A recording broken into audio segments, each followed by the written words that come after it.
Hey guys, welcome back to the channel. This is story about what if Naruto is experimented on with cells from Uchiha Madara and awakens incredible power and control part 1 before I start. Please do support for more amazing content and comments for part 2. Do consider to subscribe my channel and share my video to your friends and check out the description as well. Let's start the video. 6 years ago, a pale hand rested against the glass incubator as a wide grin reflected eerily against the glossy surface. After the foolish Yondaime transferred the demon fox into his child, he had taken the initiative to steal the fresh Jinchuriki and whisk him away to the underground lab while the people were still in mourning. Even his old teacher had not noticed him sneaking into the infirmary. Laughing maniacally, he watched the baby wistfully as he placed all of his future ambitions on it. With the cells of Madara, his new body would be unstoppable. Getting the blood had come at a price, but if the gene experiment worked, this child would have all the abilities of Madara and more. All of his other subjects had failed him, but since this was the child of that man, he looked over towards an empty vial as he frowned. That was the last of the blood. All of his hopes now rode with this child. It would be just a little longer until the child's DNA combined with the foreign blood sample. If the baby survived until then, his ultimate host would be born. Just a little. Orochimaru, the man turned as he heard a familiar voice call his name. Sarutobi-sensei? Have you come for the child? Outwardly, Orochimaru showed no surprise. But on the inside, he began screaming at the machine to finish the process faster. 5 minutes. I thought that I had banished you those many years ago. How dare you come to this village and start your experiments again? The Yondaime is dead, and now you disgrace us with your abduction of his son. I thought that I had raised a strong and righteous shinobi. The snake Sannin narrowed his eyes dangerously as his gaze pierced the aged man. Shinobi are never righteous, sensei. We do things for the sake of power. Such is the fate of all weapons. 4 minutes. Orochimaru. I will stop you here now. 4 years ago, I did not have the heart to turn my hand against my own student. But today, you will meet your end. A sudden alarm went off as both men turned to look at the container. The baby's vital signs flatlined, causing the snake man to swear aloud. He was so close. If only the child had just survived for a few more minutes. Deciding that it was a lost cause, Orochimaru sighed as he saw his former teacher summon Emna. He would try to attain the blood sample again and replicate the experiment with a different host. As much as I would love to stay and kill you, I have other matters to attend to. Sarutobi-sensei. Making some hand seals, a large gust of wind tore through the cavern, allowing Orochimaru to fly away with it. Sarutobi was about to chase after him when his summons suddenly stopped him. Wait! Check up on the child. Sarutobi clenched his fists as he nodded. His old friend was right. The boy came before his personal vendetta. Walking over to the glass container, he emptied the strange yellow fluid before cuddling the motionless young child in his hands. Small tears leaked out of his wizened face as he looked at the innocent child in sadness. Today they had lost 2 great men.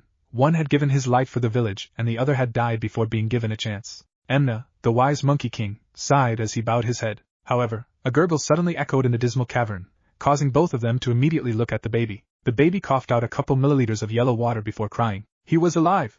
Sarutobi thanked the heavens as he wiped his tears.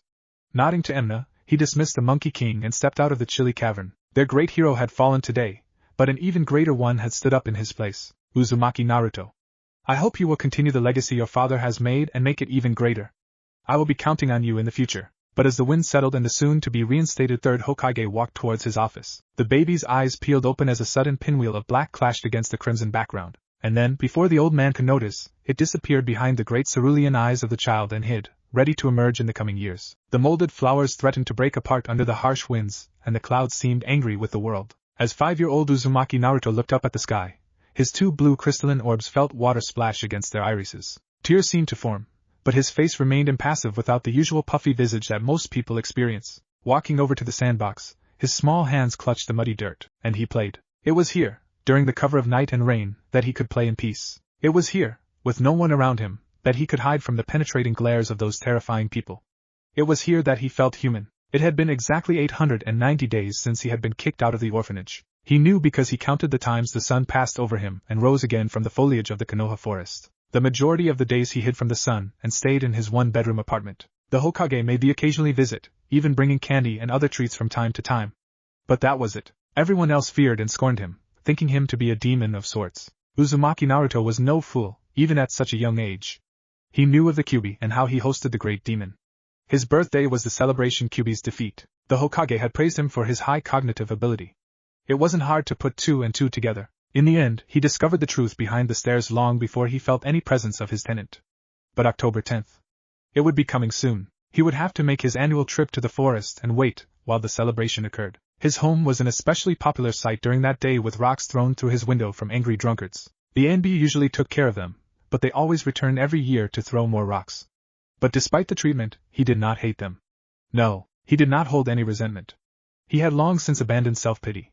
It was a harsh lesson that he had been taught early on in his life. But even as he convinced himself that nothing was wrong and that he was as happy as possible, the muddy castles built by his calloused hands fell apart from the moisture caused by his silent tears in the rain. Ah? He smiled as he felt the mud crumble. I guess sandcastles don't work well with water.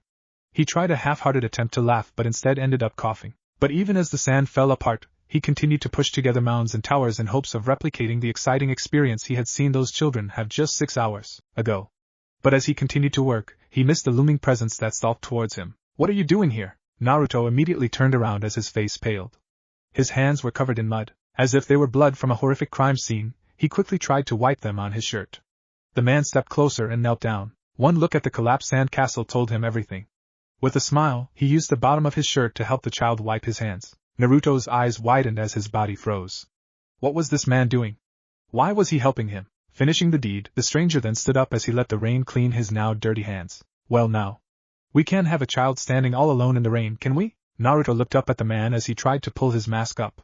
I was playing whether it was because of the rain or cold. His usual facade of apathy was failing miserably. The man smiled as he ruffled the child's hair. Well, Naruto, your name is Naruto, right? The blonde-haired child nodded slowly. The man stretched out his hand as he smiled. My name is Uchiha Shursui. At that moment, the wheels of time began to turn, spinning endlessly and relentlessly in a spiraling motion that would give birth to the greatest Sharingan user the world would ever see. 3 years later, Shursui and Isayan. Itachi Isayan. I finally did it. Shursui and Itachi broke from the conversation as they saw a small child run towards them. A blonde child dressed in black garb looked up at them in sheer happiness as he pointed to a target. Look! I can do the technique you guys showed me. Making hand seals, Naruto took a deep breath as he channeled his chakra. Katon Karyo Enden. A blazing stream of white-hot fire erupted from Naruto's mouth and incinerated the nearby log. Itachi looked mildly impressed as Shursui reached down and lifted up Naruto. Whoa! That was totally awesome, Naruto. I couldn't do that until I was 10. You even beat Itachi by 3 months. Naruto blushed as he scratched his head. It had been 3 years since he had met Shursui and already he had learned so much. Of course, their relationship had to be kept a secret since the Uchiha clan would never allow a stranger to learn their techniques. But Shursui was surprisingly lax on Uchiha laws while his friend Itachi didn't really seem to care about anything. Naruto looked over at Itachi as he smiled knowingly. Ever since he had met Shursui, the Uchiha prodigy had helped the blonde learn many things. In fact, it was he that had actually brought up the idea of training Naruto in the first place. As far as he knew, Itachi and Shursui had been best friends ever since they were young. Due to their near-identical appearances, they were frequently confused for each other. The solemn Itachi looked exactly like Shursui save the strange lines running below the former's eyes. Also, Shursui had slightly lighter hair bordering on a dark blue. It was quite interesting to see the two debate about who had better looks. But of the trio, it was Naruto who had changed the most. Before he met Shursui and Itachi, he had never known the meaning of companionship. These last years had been great for him. The training and conversations were a joy for the young blonde youth. Moreover, he had already learned 9 jutsu, and had a vast amount of training in taijutsu. Naruto, come here. Itachi beckoned Naruto as he held up a piece of paper. This is your schedule for the next 2 years. Since I have to start training for Yanbiyu, Shursui will have to look over your training. So we won't see each other anymore? Itachi smiled as he ruffled Naruto's hair. I'll definitely visit. And next time, I'll even bring Sasuke. Naruto brightly smiled as he thought of the younger Uchiha. He had only met him twice, but those were some good times. Sasuke was a nice and hard-working person. Although he seemed jealous of Naruto's relationship with his brother, the two had hit it off quite nicely and had even trained together on the random occasion. Of course, he had been careful to hide his true strength in fear of alienating the young Uchiha. Oh, but before you go home, Naruto. Here, a present from both of us. Shursui handed Naruto a long wooden box with the word fire on it. He tried to open it but found that the cover was sealed tightly. It has a blood seal. The gift's a little advanced for you right now, so we made it so that it'll open when you have a certain amount of chakra. Naruto nodded as he humbly thanked the two for the gift. Itachi then shuffled through his bag as he pulled out an old scroll. Naruto noticed out of the corner of his eye that Shursui seemed surprised to see it there. Itachi, that's... A penetrating glare silenced him as Itachi proceeded to hand the scroll over to Naruto. That scroll is the greatest treasure of the Uchiha. It holds all the secrets of the Sharingan as well as the dark past associated with it. Since you are not of Uchiha blood, you cannot open it. That is why I am entrusting you with it. Make sure that it is never found. Shursui looked troubled as he nervously glanced at the scroll. If the clan members found out that he had the scroll, don't worry. I won't fail you. Naruto determinedly gazed at the two. Itachi nodded as he gave one of his rare smiles. Yes, I know. Standing up, Itachi patted Naruto's head one last time before walking away.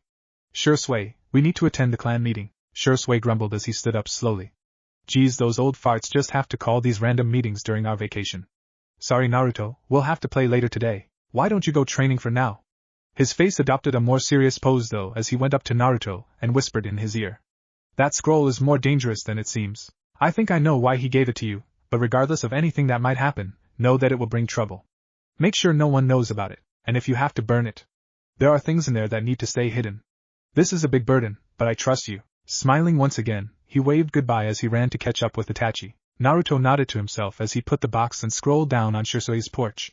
Sitting down, he began meditating as Itachi's words echoed in his mind. A good ninja does not need strength or speed.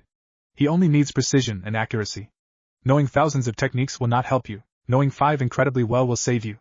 Don't fall for flashy jutsu. They tend to be useless and overrated. The most important thing is to visualize and waste as little movements as possible. Control the battle with your mind and you will control the outcome. Meditation can help you do this. Naruto's eyes remained completely still as he focused his chakra. To an outside observer, it appeared as if the child was simply sitting. But if one inspected the boy's chakra, they would see it weaving intricate patterns and designs across the boy's body as if it were a dance. The chakra itself was nearly invisible since visible manifestation was, according to Itachi, a waste of energy. And so, Naruto continued his silent meditation as he felt his chakra expand beyond his own thoughts and bridge into nothingness. Hinata was angry. No, she was furious.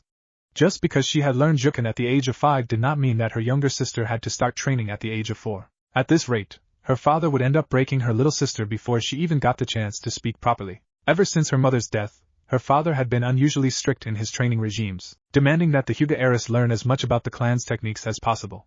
It was from this tough love that she developed an icy aura around her person. At one time, she had been a shy and caring person.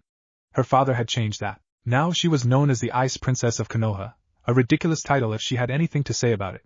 If anyone were to blame for her cold demeanor, it was her father. But it was during this fine morning that the young Hyuga was especially angry, so angry that she had left the Hyuga grounds and had wandered farther than she had ever wandered before. Eventually she had gotten lost and had ended up looking for any familiar streets. But it was because of her predicament that she saw him. He was sitting down on the porch of a small shack in the middle of the forest. His face was extremely pale, and his hair was a strong blonde. His clothes reminded him of the Uchiha, the sworn enemy of all Hyugas. But based on his hair color, she had good reason to believe that he was probably part of another clan. The strangest thing about his features were the 3 lines running across his cheeks in a whisker fashion. Making the hand seals necessary for the Byakugan, she tried to take a closer look at them before something even more fascinating took her attention. The chakra inside his body was moving with incredible flexibility. Even older Hyugas did not that have ability. As if he were totally aware of every movement, his chakra seemed to react to his thoughts and twist and turn. So mesmerized was she by his technique that she missed the slight twitch in his eye. What are you doing here? Hinata broke out of her thoughts as surprise shook her. However, she quickly adopted her cold attitude as she walked towards him. I was walking around the village and I saw you doing that with your chakra. What's your name, boy? Naruto slowly opened his eyes before looking up at the girl. She was small, with an even paler complexion than him. Her pearl-white eyes complemented her dark blue hair and judging from her clothes, she was from some rich family. Not that he cared though. My name is Uzumaki Naruto. So what's your name, girl? Hinata narrowed her eyes dangerously as she clenched her fists. How dare he call her a girl? Didn't he know who she was? Granted, she was only 8, but still, in her home, she had the respect of adults, and seniors 10 times her age. And yet this boy dare address her in such a way? My name is Hyuga Hinata. But you must call me Hyuga-sama. Eh? That's not really cool for me. Naruto yawned as he stretched his legs. Why should I address you as Sama? You're probably the same age as me. Hinata bit her lip as she clenched the sides of her white kimono. If there was one thing her father successfully drove into her, it was that hard work made you superior to others. Forgetting the earlier ease with which the boy controlled his chakra, she stepped up to him and looked up at his eyes. You will address me as Hyuga-sama because I am your superior. In a fight I would defeat you in less than a minute. Picking up the scroll in the wooden box, Naruto stepped down from the porch and started to walk away. He didn't need this right now. After all, he had training to do. Hinata stared at his retreating figure in bafflement. First he disrespected her, and did not address her by her proper title. It was rare of her to even grace a commoner with her words, yet he completely ignored her. More than that though, she was surprised at herself for getting so worked up. Usually she would be the one ignoring people.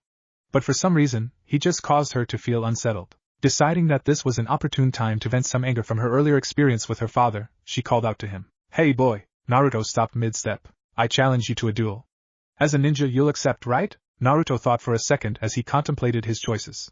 He could always just keep walking and ignore her, but she seemed like one of those stubborn types. Of course, he could fight and win and knock her down a few pecks, but that wouldn't be cool since he'd miss out on precious training time. Then again, Shursui and Isen always did tell him to take what you could get. After having sparring sessions with only Itachi and Shursui, perhaps an easier opponent would help him gauge his strength. Besides, from the way she carried herself, he could tell that she had indeed gone through some difficult training. Okay, I accept your challenge. But let's make some conditions first. Hinata smirked as she nodded. If I win, you must address me by my proper title and be my servant for the rest of your life. For some reason, something about that last part made her feel a little strange. Naruto turned around as he placed his scroll and box down. Taking off his black jacket, he tossed it towards a nearby tree and cracked his neck. Okay, but if I win, you call me by my name. Also, you have to teach me some of your jutsu. Hinata was taken by surprise for a few seconds before nodding. It wasn't as if he would win anyways. And even then, a non-Hyuga could never learn the Juken. I agree, Naruto nodded as he stretched out his limbs. Why don't you attack me first? I've had little practice going on the defensive, so it'll be a good experience for me. Hinata's eye twitched as she pushed chakra towards her hands. Sprinting forward, she lead with her right and waited for the impact. It never came. The boy was surprisingly agile. Rearing her left hand back, she then continued her strikes, but none of them hit. Your footing's a little slow. So even though your hands are fast, your lower body can't keep up, so you end up lagging a little. Hinata was about to retort when she realized that her father always told her that. Even more angry, she charged again, this time with her arms following her feet. Her hands suddenly hit something soft, and immediately she knew that she won. Once Juken made contact, the enemy would be immobilized and unable to move their body. You should have done a follow-up attack. Hinata's eyes widened as the boy grabbed her outstretched hand and grinned. The boy didn't seem hurt at all. Trying to break free, she pulled back her hand but winced as his grip tightened. Another mistake I saw was that you tend to get overconfident. In a real battle, one attack isn't going to finish anyone. Plus, you never know what advantages your opponent might have. For instance, I can control the chakra in my body to reflect any attacks you do. Also, another disadvantage you have is that when you attack, chakra leaks from your hand. By concentrating harder, you should be able to keep all of that chakra inside your pathways and give a stronger attack. Hinata stopped struggling as she realized that he was right. Despite her storming pride, he had pointed out one of the greatest weaknesses of Juken. Still, she wasn't the Hyuga heiress for nothing. Releasing chakra through her pores, she let out a wave of chakra that took him momentarily by surprise. Now free, she jumped back as she activated the Byakugan. She would not lose. Naruto watched interestedly as he saw her eyes bulge and adopt a strange tint. She was definitely good for her age, but he had a feeling that she had some aces hidden up her sleeve. Then again, so did he. Not allowing her to do whatever she was going to do, he quickly made hand seals. Katon, Hausenka no Jutsu. Hinata quickly jumped away as she saw 9 fireballs attack the ground. Despite the adrenaline rush, she had to admit that it was an impressive attack. She had little respite to ponder though as her Byakugan caught a blurry movement to her left. He's fast. Katon, Gakakyu no Jutsu. A giant fireball went straight towards her. However, her Byakugan caught it in time, and she rolled to the left. Running forward, she launched a series of attacks that caused him to jump back. Finding her chance, she jumped up after him and attacked his leg. With glee she realized that it made contact since he seemed to land awkwardly. She was far from done though. Running forward, she dived towards the ground and used her right hand to attack the tenketsu points on his left leg. Finally he wouldn't be able to move so quickly, Naruto swore as he felt his legs tremble from exertion. He hadn't fully mastered chakra control near his legs. That was the hardest area to shield from chakra-oriented attacks. As he was now, he could probably only manage a light jog at best. But then again, he didn't need his legs for this match. Throwing himself headfirst at the floor, his arms pushed off as he began a series of handsprings. With momentum, he didn't need to rely on his legs if his arms were strong enough. Bewildered by his movement, Hinata stood back as she saw this tumbling wheel of yellow and black fly towards her. Not knowing how to counter, she simply dodged. It seemed he anticipated this though, since he stopped turning midair and began another series of hand seals. Kage Bunshin no Jutsu. A clone materialized in midair and grabbed onto Naruto. Swinging with all its might, it then launched the boy at the girl before dismissing itself. As Naruto sped through the air, Hinata's body froze. Seeing his chance, Naruto turned his body and grabbed her shoulder, causing both of them to fall onto the ground. He immediately then grabbed her left arm and pinned it behind her back. I guess I win since you can't really do anything. Hinata gritted her teeth in pain as she tried to free her arm. After a couple futile attempts at swiping him, she rested her head on the floor and sighed. It was humiliating, but, okay, I give up. You win. Naruto raised an eyebrow. Naruto. The blonde boy smiled as he let go of her and stood up. Hinata sorely stretched her arm before frowning. I don't get how I lost. Father made me work so hard and yet you beat me so easily. Naruto patted some dirt off of his pants as he walked over to his items. You don't get it, do you? You're limited by your style. In the end, the only thing you could do was attack me with your chakra strikes. They're amazing techniques, but if your opponent is faster than you, you have no chance. Hinata nodded as she felt a bitter feeling climb up her stomach. If she was still so weak, she would never be able to protect her sister. Of course, you have amazing chakra control and you're able to think fast. Also, your Juken technique really is amazing. My legs are still stiff from your attacks, so don't be discouraged. You should just try to work on your speed. Oh, thanks. I guess. She quickly turned her face as she felt a light red tint grow on her cheeks from the earlier compliment. It was rare that she ever got constructive criticism. I'll try to work on my speed. Good. Naruto was about to walk away before he suddenly stopped as if remembering something. That's right.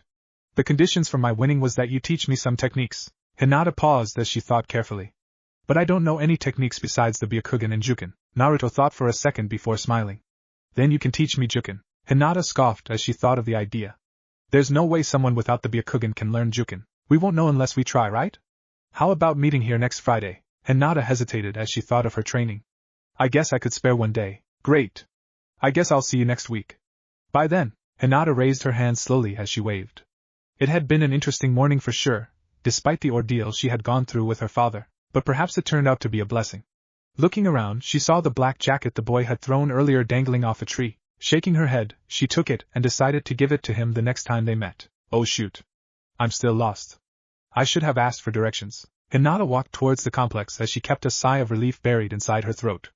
After hours of asking and walking around, she had finally found the Hyuga district. Walking into the familiar giant gates, she was at once ambushed by several branch members. Hyuga-sama! Where were you? Why are your clothes so dirty? Hayashi-sama is incredibly mad. Hinata grumbled as she turned to them. Out. None of your business. And I don't care. Ignoring the rest of their pleas, she walked into her room and shut the door. She was surprised, however, to see her sister waiting on her bed. Wani-sama. Hinata smiled as she took off her dirty kimono and placed it in a basket. I was out training. Sorry for leaving you behind, Hanabi-chan. Hanabi nodded before seeing the black jacket. Tilting her head, she looked up questionably. Jacket? Hinata blushed a little before tossing it on the bed. It's from a friend. Ducking into the shower, she closed the door and sighed. The day had been interesting indeed. Naruto wiped the sweat off of his brow as he finished his last squat. Reveling in the feeling, he practiced the speed of his hand seals as he tried to nail them down to a second. Okay, so far I know 4 Katan Jutsu, Kage Bunshin no Jutsu, 1 Doton Jutsu, Henge, Kawamiri, and Bunshin no Jutsu. Shurusui and Isen said that my taijutsu was good and that my speed was my greatest asset. Also, I've learned a lot of techniques with the Chikuto, and have an okay mastery over combat with it. That leaves Genjutsu. I only know one technique, but Itachi-sen said that he would teach me more of those later. Looking up at the sky, he noticed that it was a full moon today. The moon was unusually white and large, reminding him of his earlier encounter with the girl. Despite having only Itachi and Shurusui for company, he had been quite talkative with her. In the corner of his mind, he thought of next week and how they would meet again. He had no doubts that Juken would be hard, but having another teacher besides Itachi would probably help him. Besides, he had learned that it was good to specialize while remaining open to other techniques. Continuing his hand seal practice a little longer, he became satisfied with the speed and shook out his arms. Tomorrow was Saturday, aka Hell Day, where he would spar Itachi and Shurusui. He always ended up with a broken bone or two, but thanks to the fox it usually healed by the next day. That didn't mean that it didn't hurt though. Wincing, he did a cool-down stretch before walking back to the apartment. It was already late, so Shurusui and Ai-chan and Itachi-san probably already went home. Down at the forest stream 7 miles from the Uchiha clan house. What's the deal, Itachi? It's Naruto's birthday and we haven't given him a proper celebration yet. Itachi looked at the water before activating his Sharingan. Shurusui. Do you know the history of the Sharingan? Shurusui nodded as he looked at his friend. The change of topic surprised him, but he answered nonetheless. Yeah. It was in the scroll that you gave Naruto. Why did you give it to him anyway? It'll only bring trouble for him. Itachi nodded as he closed his eyes. It was for the sake of his survival.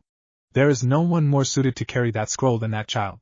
Shurusui looked at him cautiously as he asked slowly. What do you mean? Itachi sighed as he looked up at the full moon. That boy has something akin to the Sharingan. Shurusui nodded as he stepped up to the water. Yeah, I know. You haven't been the only one training him. I didn't think that you knew though. Is that why you gave him the scroll? Would it really matter though, since he's not of Uchiha descent? Itachi nodded. Shurusui, do you remember reading about the Manjiki Sharingan? Yeah. It was supposed to be the first Sharingan, called the Evil Windmill, and was made by Uchiha Madara. Only a select few can activate it. There are 6 methods for activation, the fastest yet most difficult process being killing your best friend. The symptoms of Sharingan users capable of gaining the Manjikyu are horrific nightmares, deteriorating eyesight, and strong bursts of killing intent that. Shursui paused as he noticed Itachi's crimson eyes staring at him. He paused for a few seconds before sighing. I had a feeling that you would try this. Itachi's face remained impassive as he continued staring at Shursui. You suspected me? Shursui brushed some bangs out of his hair as he smiled. Of course. I was always the smarter one. And my eyes are better than yours. Itachi smiled as he pulled out a kunai. Then you won't blame me for doing this. You've had ample time for preparation. Shursui nodded as he activated his Sharingan. Ever since I met you, I knew that you were going to surpass any other Uchiha and achieve the impossible. I became your friend in hopes of changing you, but it seems as though I was too late. You were corrupted from the start. I'm sorry that it became like this. I really did care about our friendship. As for Naruto, I thank you for helping me take care of him. Itachi nodded solemnly. The only reason why this will work is because you have become my best friend. I truly do acknowledge you as a talented shinobi and a dependable person. Shursui took out a kunai as he let the moonlight bathe it in a glorious shine. If it is our destiny to fight, then I will fight. I have no delusions about who's stronger, but I guarantee you that I will not make it easy. Throwing his kunai, Shursui ran towards his friend. That night, under the mournful eye of the moon, two friends fought, and blood spilled from one while the other walked away with crimson eyes, never to be the same ever again. Naruto panted as he slid away on all fours, his fingers digging into the ground to slow his speed. That last attack had been particularly vicious and had succeeded in breaking 2 ribs. Feeling the Kyuubi already start to heal the bones, Naruto unsheathed his Chikuto and rushed Itachi. Traveling at a speed that almost caught the Sharingan user by surprise, Naruto disappeared and reappeared in Itachi's blind spot, ready to deliver a severing blow with his sword. It was all for naught though as Itachi grabbed Naruto's sword hand without looking. Your legs go faster than your arms. Basically, you have lagged time. You should know better than to come at me with anything less than perfection. A slight wave of nostalgia hit Naruto as he tried to escape. It was too late though, as Itachi threw him up clear into the air. The Uchiha began some hand seals as he held his fingers up to his mouth. Katan, Gakakyu no Jutsu, a fireball the size of a small arena flew up towards the airborne boy, covering a radius of 30 feet. Flying into a set of hand seals, Naruto immediately made 20 clones. They then linked together with their arms and threw the real Naruto out of the fire's path. Landing on a branch, he stabbed his sword into the tree trunk before counter-attacking with his own set of hand seals. Katan, Ryoka no Jutsu. Naruto unleashed a stream of fire that ran down his own clones and collided with Itachi's fireball. The result was a gigantic eclipse that showered the Uchiha with red-hot fire. Knowing that he would have dodged the attack, Naruto jumped towards a nearby branch and created 3 Kage Bunshins. Sending out each one, he created a perimeter, and used the only Doton Jutsu he knew. Doton Doria Hiki. The 4 Narutos all spat out mud which quickly grew into an enclosed area with 70 feet high walls. It had taken almost all of his chakra, but with this technique, he had succeeded in trapping the Uchiha prodigy. Summoning another clone, he made it toss him up as far as it could. He then summoned another one in midair, making it throw him up further. He continued this process 6 times until he finally reached the top of the wall. Smirking, Naruto knew that Itachi would not be able to escape since he had made the walls with a special trick. By weaving his chakra into specific patterns, he made it so that any chakra contact with the wall would be impossible. Thus, you couldn't climb the walls with chakra. Creating a series of hand seals, Naruto was about to unleash his strongest fire technique into the cubicle when he suddenly felt a strong burst of killing intent leak down from the bottom of the man-made building. It happened in an instant.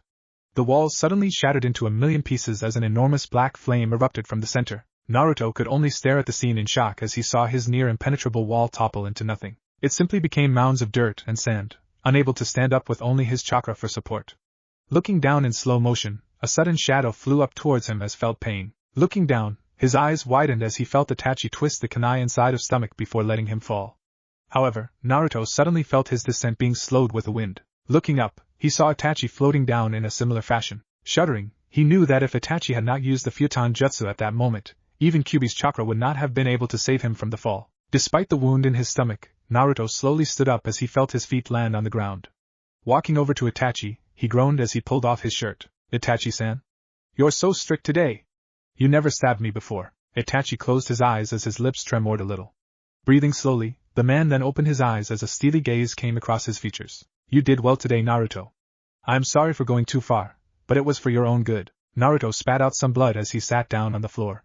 I don't think I'll ever get used to being stabbed. Itachi smiled as he too sat down on the forest floor. Don't worry. You are strong for a ninja. I am sure that one day, no pain will ever hurt you. Naruto's eyes brightened as he stood up. Real OWWW. Naruto swore as he fell back down on his butt. Maybe I should take it easy for a while, but thanks for the compliment, Itachi-san. It was only because of you and Shursui and Isen that I was able to come so far. Itachi nodded as he felt a small twinge of guilt rise up in his stomach. He quickly eliminated it though as he adopted his apathetic aura again. Where's Shursui and Isen again? Itachi quickly replied with ease. He said that he had a mission. He told you to keep training and stay out of trouble. Naruto nodded as he laid on the ground. Sure, he got a lot of training when Itachi was there, but Shursui always made training fun with his creative games. One time they fought while only standing on their hands. Smiling at the memory, he recalled Shursui putting Itachi in a choker hold with his feet. He had experienced some good times, and he hoped that they would continue forever. Even if he was never accepted by the village, as long as he had Itachi and Shursui everything would be okay. Turning towards Itachi, Naruto sighed as he felt his wound closing. Itachi-san? Itachi turned his head as he raised an eyebrow. How did you do that one technique? The one with the black fire, I mean. I never knew that such a strong flame existed. Itachi shook his head as he shrugged. It was by instinct. I recently gained an asset. It seems as though that technique was one of the benefits, but your attack was also well planned and carried out. In another scenario, you might have actually ended up disabling me. Naruto blushed as he scratched his head. You're making fun of me. There's no way I could match you guys yet. You guys are the strongest ninja ever. Itachi smiled at the innocent comment as he whispered to himself. Yes. Sometimes it is a curse. Naruto did not notice the teen's comments though as a butterfly suddenly caught his attention.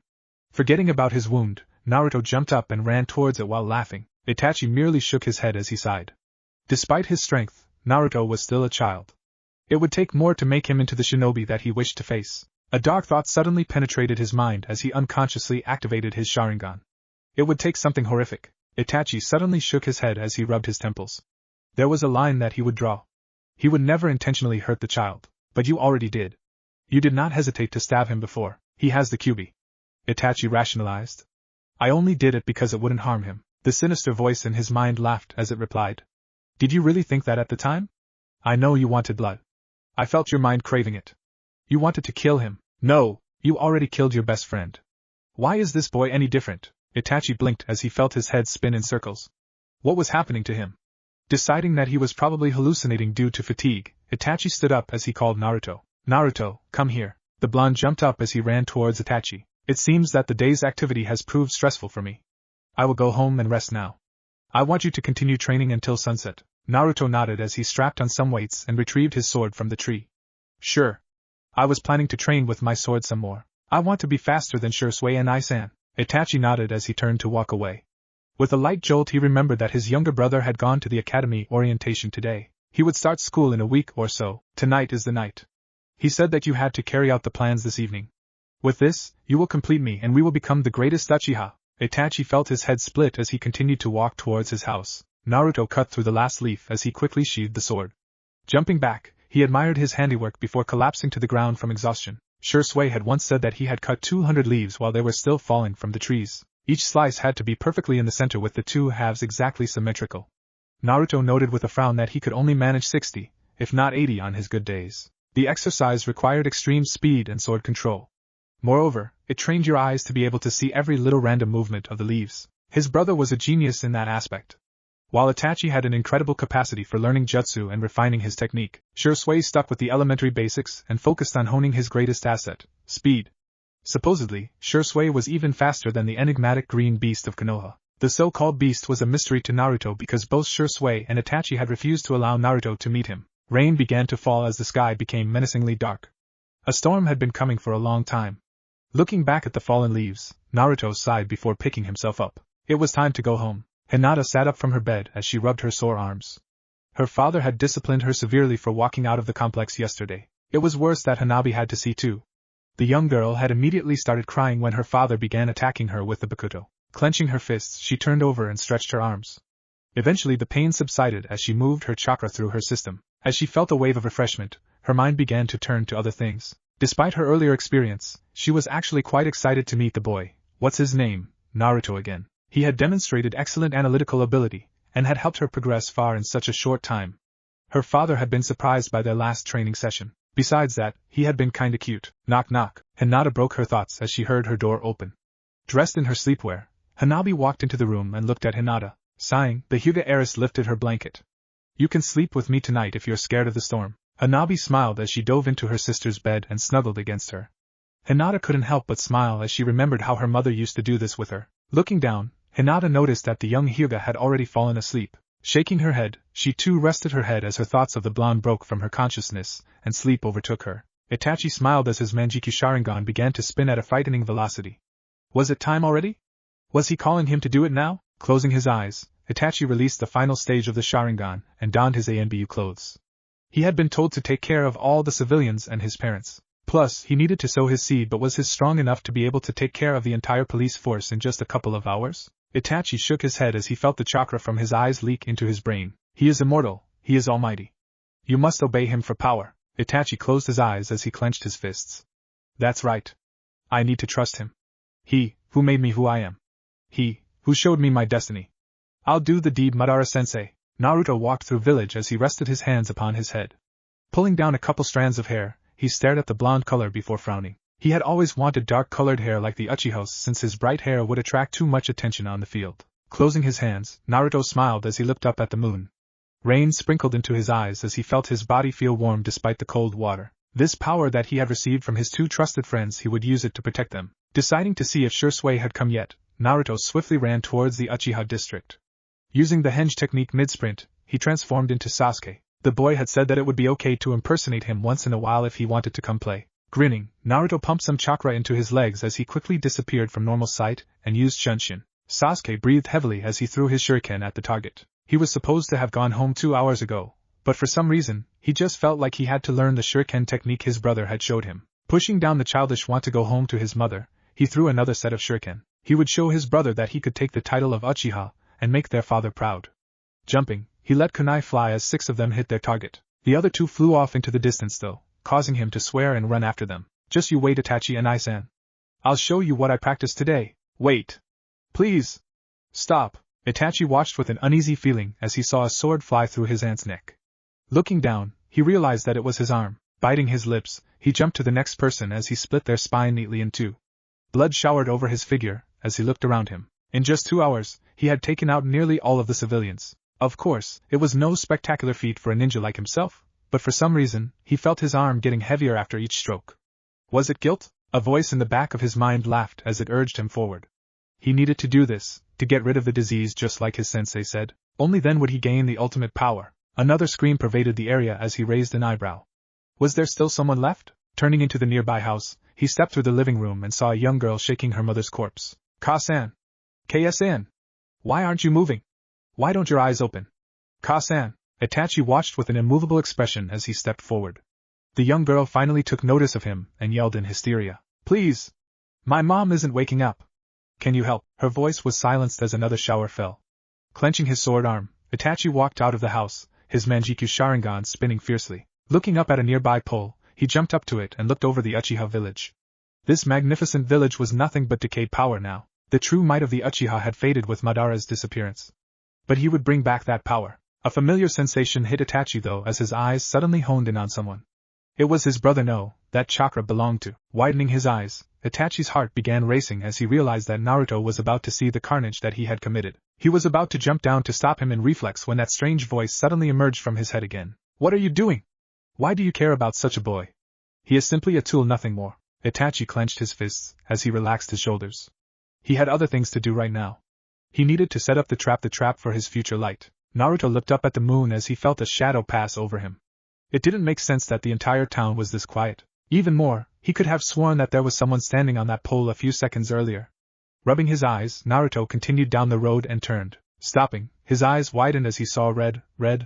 What the hell is going on? Genjutsu? Running over to the nearest person, he bent down as his hands touched the man's bloody neck. Kai! It was no use. This wasn't a genjutsu. Some sick person had actually done this. Closing his eyes, Naruto swore as he ran to Shisui's home. Praying that his brother was still away on his mission, Naruto jumped over the house's gate and threw open the door. The sight he saw was definitely not what he was expecting though. A man with long black hair was sitting cross-legged on a single tatami mat. His white kimono was perfectly untouched as if he did not belong in the world. Naruto narrowed his eyes as he brought out a kunai. Hey! Who are you, and where's Shisui and I-san? The man slowly stood up as he narrowed his eyes. I thought I told that kid to finish off the civilians. Looking down, the man paused as he saw the whisker marks on Naruto's face. Ah, so it's you. Naruto reached behind him for his chikuto as his sweat drops hit the floor. This man somehow, he could tell that he was unbelievably strong. There was something unnatural about him. Maybe it was his smell. He surprisingly had the strong scent of blood. You were the one who did this. Pulling out his Chikuto all the way, Naruto unleashed a wave of chakra that washed over Shirsui's home. What did you do to Shirsui and Isen? The man laughed as he stepped forward.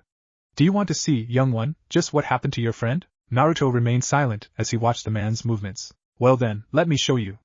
Naruto watched with a foreboding curiosity as he stared into the man's eyes. A strange Sharingan manifested inside the man's eyes, although the Tomo were empty and connected. In fact, it looked like someone had gotten two Sharingans and placed them over each other. Suddenly, the strange circles began spinning at a frightful velocity, taking Naruto's own blue eyes in with them. And then, he was at the forest. Where am I? The man appeared next to him as he pointed down towards a river. You are in the past. You wanted to see what happened to Shirsui, didn't you? Naruto nodded dumbly as he peered over the hedge. He didn't buy this whole act, but it seemed so real. Even greater than the genjutsu that Itachi had often put on him. Surprised, he saw Itachi and Shirsui talking a few meters below them.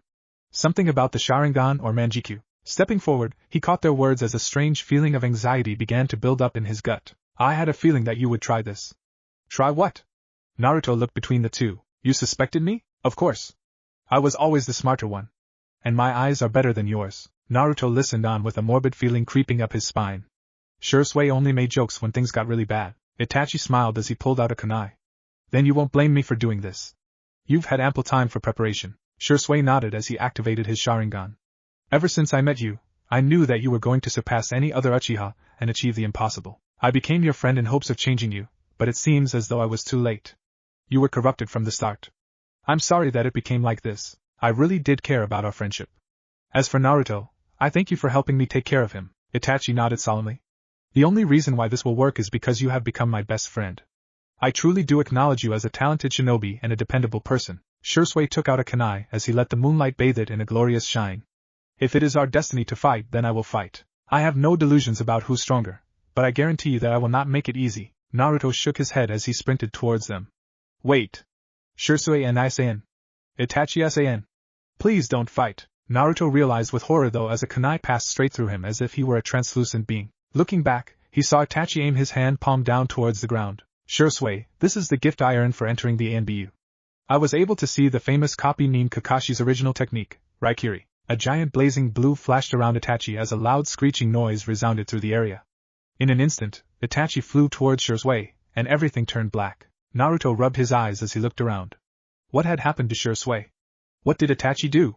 Frantic, Naruto fell on his knees as he looked around the ground with his hands. Feeling something, he clenched it as he felt a moist texture meet his pale hands. Suddenly, light returned to him as he saw Itachi standing above him, while Naruto's hand rested on the edges of a giant hole in Shirsui's torso. Naruto's eyes widened with disbelief as he saw a black flame appear in Itachi's hand before fading back to nothing. Turning around, the Uchiha left the scene, leaving Naruto alone with his dead brother. Shirsui! Aniki! Hang on! Don't die! Madara silently watched as Naruto continued yelling at Shirsui's lifeless face. Shirsui! Looking around, Naruto's eyes became frenzied as he grabbed his head. No, this isn't real. Itachi-sen would never do that. Shirsui can't die, it's impossible. It's all a trick, a dream, a genjutsu. Turning around, Naruto yelled at the man. Stop this! This isn't real. This is genjutsu. Madara smiled as he looked at the boy in amusement. Yes, you are correct. This is genjutsu. But this did happen in the past. One of the abilities of the Manjikyu Sharingan is that I can look into anyone's past as long as I make eye contact with them. Naruto shook his head as he looked at Shirsui's body. No, you're lying. Madara smiled as the world began to warp back to Shirsui's house. Believe what you want, demon. But why not ask the killer himself? It seems he's come to join us. Naruto froze as he felt a familiar presence behind him. Hello, Naruto-kun. I see you found out the truth. Naruto slowly turned as he saw the apathetic face of Itachi. Seeing his bloody blade, Naruto's voice became hoarse as he weakly muttered. It was true. Itachi didn't bother to answer as he passed by Naruto and walked to Madara. I've just finished off the last Uchiha. Save my brother. He should be experiencing the effects of my Tsukiyomi right now. I made sure to make the adequate preparations. Madara smiled. Good. With this, you shall become my successor. After we finish off this demon, let us leave. I do not want my presence to be known to Konoha yet. Itachi nodded as he took out a kunai. He stopped, however, as he saw Naruto's quivering form. Itachi-san? I asked you a question? Itachi frowned as he listened. What I saw just now, Shirsui's death, was it all true? Did you really murder your best friend? Naruto's face was downcast as his fists clenched tightly by his side. Yes. Everything you saw happened. I killed my best friend and obtained the final level of the Sharingan, the Manjikyu Sharingan. You saw my power early. A burst of red chakra flew through the house as the walls began to crack. Shut up. I'll kill you both. Beads of sweat began to form on Itachi's head as he felt his body weakening under the pressure. He had already used Tsukiyomi and Amaterasu today. If Naruto did fight, he wouldn't stand a chance. Both of them were interrupted though as Madara began laughing. You're interesting, boy. Even though you suffered from the effects of my Sharingan, you still have energy to fight. That rage will help you grow even stronger. Join us and become even more powerful, Jinchuriki Naruto. I said shut up. Naruto unleashed another burst of energy before disappearing in an instant. Materializing from thin air, Naruto slashed at Itachi's arm, causing a large gash-like mark to appear. Disappearing again, he reappeared in front of him and did a horizontal slash, just barely short from cutting the man's jugular. Itachi gasped as he looked at the boy in slight fear. The speed he had was tremendous. In that one swipe, he had also attacked 7 times with his fist. It would be dangerous if he prolonged the fight. Holding his breath, Itachi felt the last of his reserves go as he called upon the Manjikyu once again. Looking into Naruto's eyes, he yelled, Tsukiyomi! Naruto looked around as he suddenly appeared in a giant world with discolored lights. Genjutsu? Struggling, he realized that he was tied onto a cross. Suddenly, Itachi's form materialized in front of him. This is my world, Tsukiyomi. From now, until 72 hours later, you will have this katana run through your body. Itachi reared his sword back and was about to attack when he suddenly found that he couldn't move. With shock, his arms suddenly became bound to a wooden cross as Naruto stood in front of him. What? How are you? Naruto looked up at Itachi as his eyes brightly showed in the discolored light. How can you have the Manjikyu? Madara watched with interest as he saw the boy struggle in his mind. Victims under Tsukiyomi always seemed to go under a catatonic stupor. It really was quite amusing to see their frozen faces. It was only a matter of time before they returned and the boy regressed into the corners of his mind. However, something quickly went wrong. Madara's eyes widened as red chakra began to leak out of the boy. What surprised him most, though, was that the chakra was slowly turning darker, changing from deep crimson to finally black. Black chakra? There's no such thing. Out of all the colors of chakra, only the god Izanami, the one who gave birth to Amaterasu, Susanoo, and Tsukiyomi, was said to have had black chakra. Could this be the legendary? The elder Uchiha's thoughts were interrupted once again as he saw the situation reverse. Itachi's face began to look troubled as the boy relaxed. And then, Naruto opened his eyes, revealing a black cross in red surrounded by multiple kanji. The Manjikyu? Madara froze as his mind tried to think of any possible reason. Not only was the boy not an Uchiha, but he had even managed to obtain the legendary Sharingan, the Makaze Manjikyu. The Genjutsu ended as Itachi fell to the ground and Naruto focused his eyes on Madara. The boy looked as if he had no power left though, as all the black chakra seemed to fade and disappear back into him. Moreover, the Manjikyu had regressed to the normal Sharingan, with only one tomo in each eye. He turned my Genjutsu against me. Forgive me. Madara nodded coolly as he walked over to Naruto. However, the inside of his mind was screaming for the boy's death. It seems that it was a mistake to make the Kyuubi attack Konoha. To think that such a powerful being other than myself would be born, I will rectify that mistake now with this day. Pulling back his hand, Madara was about to plunge it through Naruto's heart when multiple chakra signals appeared around them. Looking around, Madara muttered a silent curse as he walked back over to Itachi. Secrecy is our top priority right now. We must leave quickly. Itachi looked at Naruto with slight hesitation before asking. And Nar, I mean the boy? Madara smiled wickedly as he helped support Itachi. We will let him take the blame for our deed today. Looking back at Naruto, Madara smiled. It will be interesting to see how you grow. I will be watching and studying you in the future. Making foreign hand seals, Madara and Itachi then disappeared in a flash just as 3 Konoha Nins broke into the building. Halt! Who are you? Naruto slowly turned as his Sharingan dimly glittered in the light. Oh my god, it's the demon! He has the Sharingan. He must have killed the Uchiha. Naruto felt his body lose its energy as he struggled to understand what they were saying. For some reason, he felt so tired he just wanted to go to sleep and, he's weak. Kill the demon now. We will take revenge for the Konoha police force. Naruto struggled to stay conscious as he saw 3 shadows loom closer and closer. A vicious voice suddenly snarled from the back of his mind as a kunai was about to slice his neck. What are you doing, brat? Move now. You're going to get killed. Naruto's head snapped up as his eyes registered the movements of the ANBU in slow motion. Face impassive, his eyes gleamed a manic red as black crosses took the place of his pupils. Manjikyu! 30 ANBU stood outside Uchiha Shirsui's home as they waited in apprehension for the return of their comrades. They had sensed a lot of chakra activity from this area, so they hoped that the perpetrator and murderer was still there. Looking in the cabin, they fidgeted as they heard shouting. Captain? The ANBU captain looked over at a newer recruit as he stepped forward. Those 3 will be okay, right? The captain nodded as he looked at the house. Those men are some of my strongest ninja. All of them are highly skilled. Nothing short of a demon will ever bring them. Boom! The captain paused mid-sentence as his eyes widened and his mouth fell open. The entire house suddenly exploded in a giant vortex of black flames. If he hadn't felt the intense heat, he would have thought that it was more of a tornado than just fire. It was like seeing the entire fury of Kami himself explode on a single patch of land. "See, Captain. There's someone walking out of that thing." The captain squinted his eyes as he saw a small figure step out of the flaming vortex. "Impossible, it's the QB container." The ANBU all took out their swords as they gulped in nervousness. One of them suddenly cried out as he jumped towards the child. "Wait!" The captain tried to stop him, but it was too late. As soon as the man approached him, Naruto faded out of view with an entire line of ANBU chopped into pieces behind him. Despite the blazing fire, the ANBU captain was able to hear the soft words that the boy spoke. "Don't get in my way. I'm going to find them." The boy's face was completely blank and devoid of emotion. Despite his years of battle, the man couldn't help but shiver. His pale visage was half shadowed by black flame and chakra. The sharp contrast seemed to make him seem translucent, especially in the bright moonlight. But those eyes, those crimson eyes, seemed almighty, omniscient, and almost cursed. Like a ghost, he seemed out of place there, as if he were some spectral being that had come from the heavens, or the deepest reaches of hell. Turning his head, Naruto made eye contact with the captain for a split second before finally disappearing into the night. The 10 ANBU near the captain simply watched him leave as they thanked Kami that their lives had been spared. "Captain?" The young ANBU from before ran up to him as he breathed heavily. "We tried all the water and earth jutsu we had, but the fire won't go out. Thankfully though, it seems to be contained in that small area and isn't spreading." The captain nodded as he looked at the team. "I see. I will report this to the Hokage."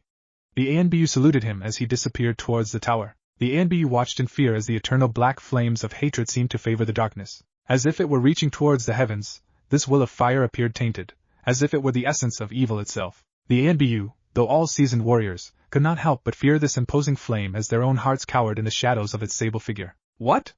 Uzumaki Naruto?" The ANBU captain winced as he saw the Hokage stand up. He had never seen the Sandaime so distressed. Rather than calming him down, it seemed to have the opposite effect as he now felt even more fear. If the Hokage was this worried, this is truly a horrible event. "Where is young Sasuke?" "He is resting in the Konoha General Hospital under intense medical treatment." "He was hurt?" "Not physically. But he showed signs of extreme mental distress." The Hokage gravely nodded.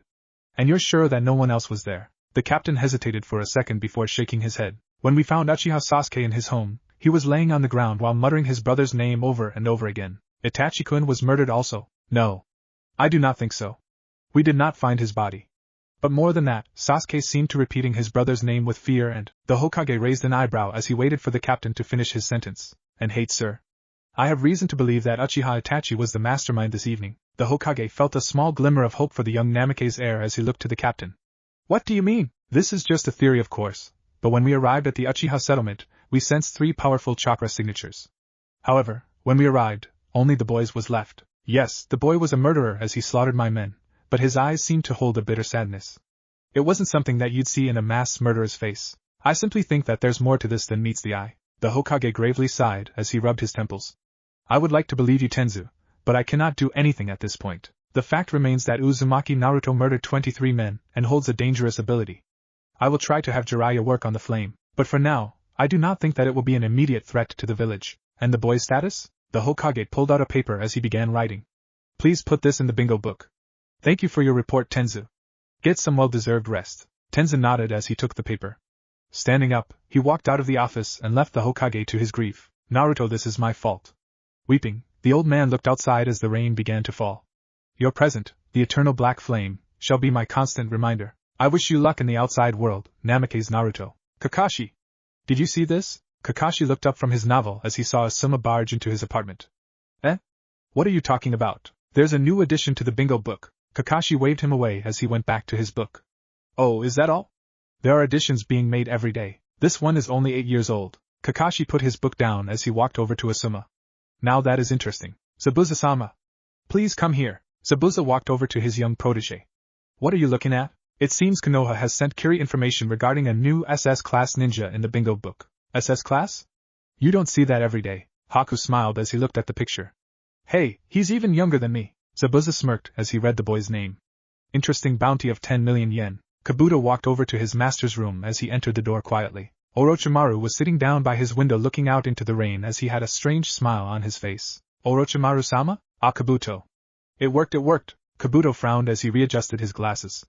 "What worked, Orochimaru-sama?" Tossing a small booklet at him, Orochimaru smiled as he looked back out at the rain. My ultimate experiment. Kabuto's eyes widened as he looked at the picture. This is Uzumaki Naruto of the Jugen. Special features, black chakra and an unknown Sharingan. Considered lethal and highly dangerous. SS rank criminal of Konoha, to be killed on sight. Responsible for the entire massacre of the Uchiha family. Kakashi closed the book as he shook his head in disbelief. What is this world coming to? Naruto looked over the hills as his eyes saw through the snow. He was draped in a giant black cloak with his yellow hair barely peeking under the hood. His dull blue eyes searched for light as he felt his body becoming numb. He was alone now. No, he had always been alone. An illusion, now destroyed by these hated eyes, showed him the cruelty of his gift. This curse, this power. Trudging through the snow, he entered Kiri as he felt his last bond to Konoha break under the harsh wind. Itachi or Madara, it didn't matter anymore. He would find the truth for himself, with these evil eyes. 1 week after the Uchiha massacre. It was a nice, calm night in Konoha. Despite the towering pillar of black fire overshadowing the village, things had settled down. The Hokage was doing his routine paperwork, and the ninja of the village were already growing accustomed to not having the Uchiha police force around. Yes, in times of turmoil, a ninja village needed to be able to adapt. However, the tranquil peace that had settled into the Hokage's office that night would soon be disrupted, as an urgent messenger suddenly broke into the Hokage's office with all the force of a tempest coming in with him. Hokage-sama! Uchiha Sasuke has started to show signs of consciousness. The Chunin messenger panted heavily as he gripped the side of his ribs with one hand. The Hokage's head flew up from his work as he shoved everything aside and immediately began walking towards the hospital. Direct me towards young Sasuke's room. Surprised at the speed with which the venerable old leader had reacted, the messenger looked stupidly at the Hokage before rushing forward to lead the way. Hi! Sasuke jerked up from his bed as he felt his muscles scream from having been in an atrophic state for so long. Opening his eyes widely, his eyes caught several blurry figures standing in front of him. Closing his eyes and concentrating, he opened them again as his retinas finally got used to the light. In front of him were several ninja and the Hokage, a surprise in itself. Looking around, an irrational thought, no doubt a product of just regaining consciousness, made him expect his brother to be in the crowd, but he quickly realized the folly of such a thought. Clearing his throat, the Hokage spoke first. Sasuke-kun, do you remember anything that happened? Sasuke seemingly ignored the man's question as he looked out the window. It was already nighttime. Keeping his eyes affixed on a rusty old lamp post outside of his window, he quietly spoke. How long was I out for, Hokage-sama? The Hokage leaned back into his chair. 7 days. Sasuke whipped his head towards him as he felt his muscles groan with protest. 7 days. Did you catch him? Did you kill him yet? The Hokage and all the ninja in the room visibly tensed as they looked at him cautiously. Exactly who are you referring to? Pausing a bit, the Hokage's voice shrank as he felt his courage start to fail him. Are you talking about Naruto? Sasuke stopped as he looked at the Hokage in puzzlement. Naruto? I meant my brother, or rather, the man who was my brother. That bastard, Itachi. The ninja froze as the Hokage felt his heart flutter in brief hope. However, his happiness was placated as his role as the leader of the village overtook him. Itachi? Are you saying that Itachi was the one responsible for the Uchiha massacre? Sasuke's eyes narrowed dangerously as his voice took on a sharpened edge. Yes. That murderer even killed our own parents in front of me. After that, he used some dijutsu, causing me to relive. Images of the townspeople screaming in pain flashed into his mind as he saw his aunt, uncle, friends, and family all die under his brother's sword. A young girl, begging for her mother's life, was silenced by the cold steel. Each scream and spray of blood tore his own fragile heart to pieces. Eyes widening, Sasuke grabbed his head as he tried to force the images out of his mind. The other ninja in the room, including the Hokage, suddenly stood up in fear that the boy would revert back to his comatose condition. Taking a cautious step forward, the Hokage lightly placed his hand on the boy's shoulder. The effect was immediate. Sasuke's erratic breathing became normal again as he felt his body's parasympathetic nervous system kick in and relax his taut muscles. Having calmed him down, the Hokage went back to his chair and looked at Sasuke carefully for any other signs of distress. One of the ninja in the room, unaffected by the whole ordeal, turned to the Hokage as he raised his voice. Sir, it might be the demon. A glare from the Hokage made him pause. I mean, the boy known as Naruto under disguise. Sasuke looked up at the man in confusion as he turned to the Hokage. Why do you guys keep bringing up Naruto? Was he involved in the massacre too? A dark fear suddenly gripped his insides as he wondered about the fate of his blonde rival. It wasn't like they were best friends, but it was incredibly difficult not to be fond of said blonde after meeting him. Moreover, Sasuke and he had developed an understanding and they had learned a lot from each other. At that point, he didn't know how he would be able to forgive himself if Itachi had somehow involved Naruto too. The Hokage thought for a second before sighing. If anyone had the right to know, it was the sole survivor of the Uchiha clan. Listen carefully, Sasuke-kun. What I'm about to tell you must not leave this room. Approximately 7 days ago, Uchiha Shurasui's house was set on fire by Naruto, and about 20 ANBU were murdered by him. We have no direct evidence that Naruto was the one to massacre the entire village, but our men tell us that he had the Sharingan. At the moment, we believe that Naruto stole the Sharingan from Uchiha Shursui and… That's bullshit. The Hokage paused as he saw Sasuke glare at them angrily. It's true, I never would have believed that my own brother would have been capable of doing such a thing, but I know that Naruto would never have hurt Shursui-san, let alone kill him. They were closer brothers than Itachi and I ever were. This has to be a plan set by Itachi. The Naruto I know, as strong as he is, would never betray anyone he cares about. Even if he did do something bad, he was probably tricked by that man. Can't you see you're falling for his plan? The Hokage became still as he felt his heart reach out to the boy. He desperately wanted to believe that Naruto was blameless, that he could still be the hero he was meant to be. But cold logic proved otherwise. Naruto had, regardless of any setup, killed 20 Konoha nin and had run away. Though he was not a ninja, his time as a private student of Itachi and Shursui had made him dangerous. Either way, Naruto was a weapon, though it pained him to think of him as that Konoha had unleashed. I see. We do not have any evidence supporting your ideas. It's the truth. The Hokage cleared his throat. But we will continue to investigate it. And remember, anything we discuss will never leave this room. Rest now, and the council will call you after you have healed to ask you some more questions. The Hokage and all the ninja left the room, leaving Sasuke alone with his thoughts. How many more lives will you ruin? It's over. Our bond has broken and has become my new path. For myself, our family, our friends, and Naruto, I will kill you with my own hands as an avenger. Hinata growled to herself as she threw her shirt at the laundry basket. Pulling on her sleeping robes, she angrily looked at the black coat hanging precariously over her bed before shoving her head into her pillow. She had waited all day for that stupid blonde boy to show up. The audacity! Frowning, she closed her eyes as she relaxed her fists. Anger soon faded as her true feelings emerged. Rejection and loneliness were not good feelings. Not knowing what to think, she flipped around and pulled the covers up to her chin. Bakagaki. Stupid brat. Naruto walked around town as his eyes looked around in slight wonder. It was so different from Konoha here, or rather, the people were different. Everyone seemed focused on their own tasks, and the air had a chilly feel to it. The fishermen all had scarred and rough faces, their muscular arms proof of their hard work. The children, instead of playing with each other, were throwing kunai at the carcass of a pig.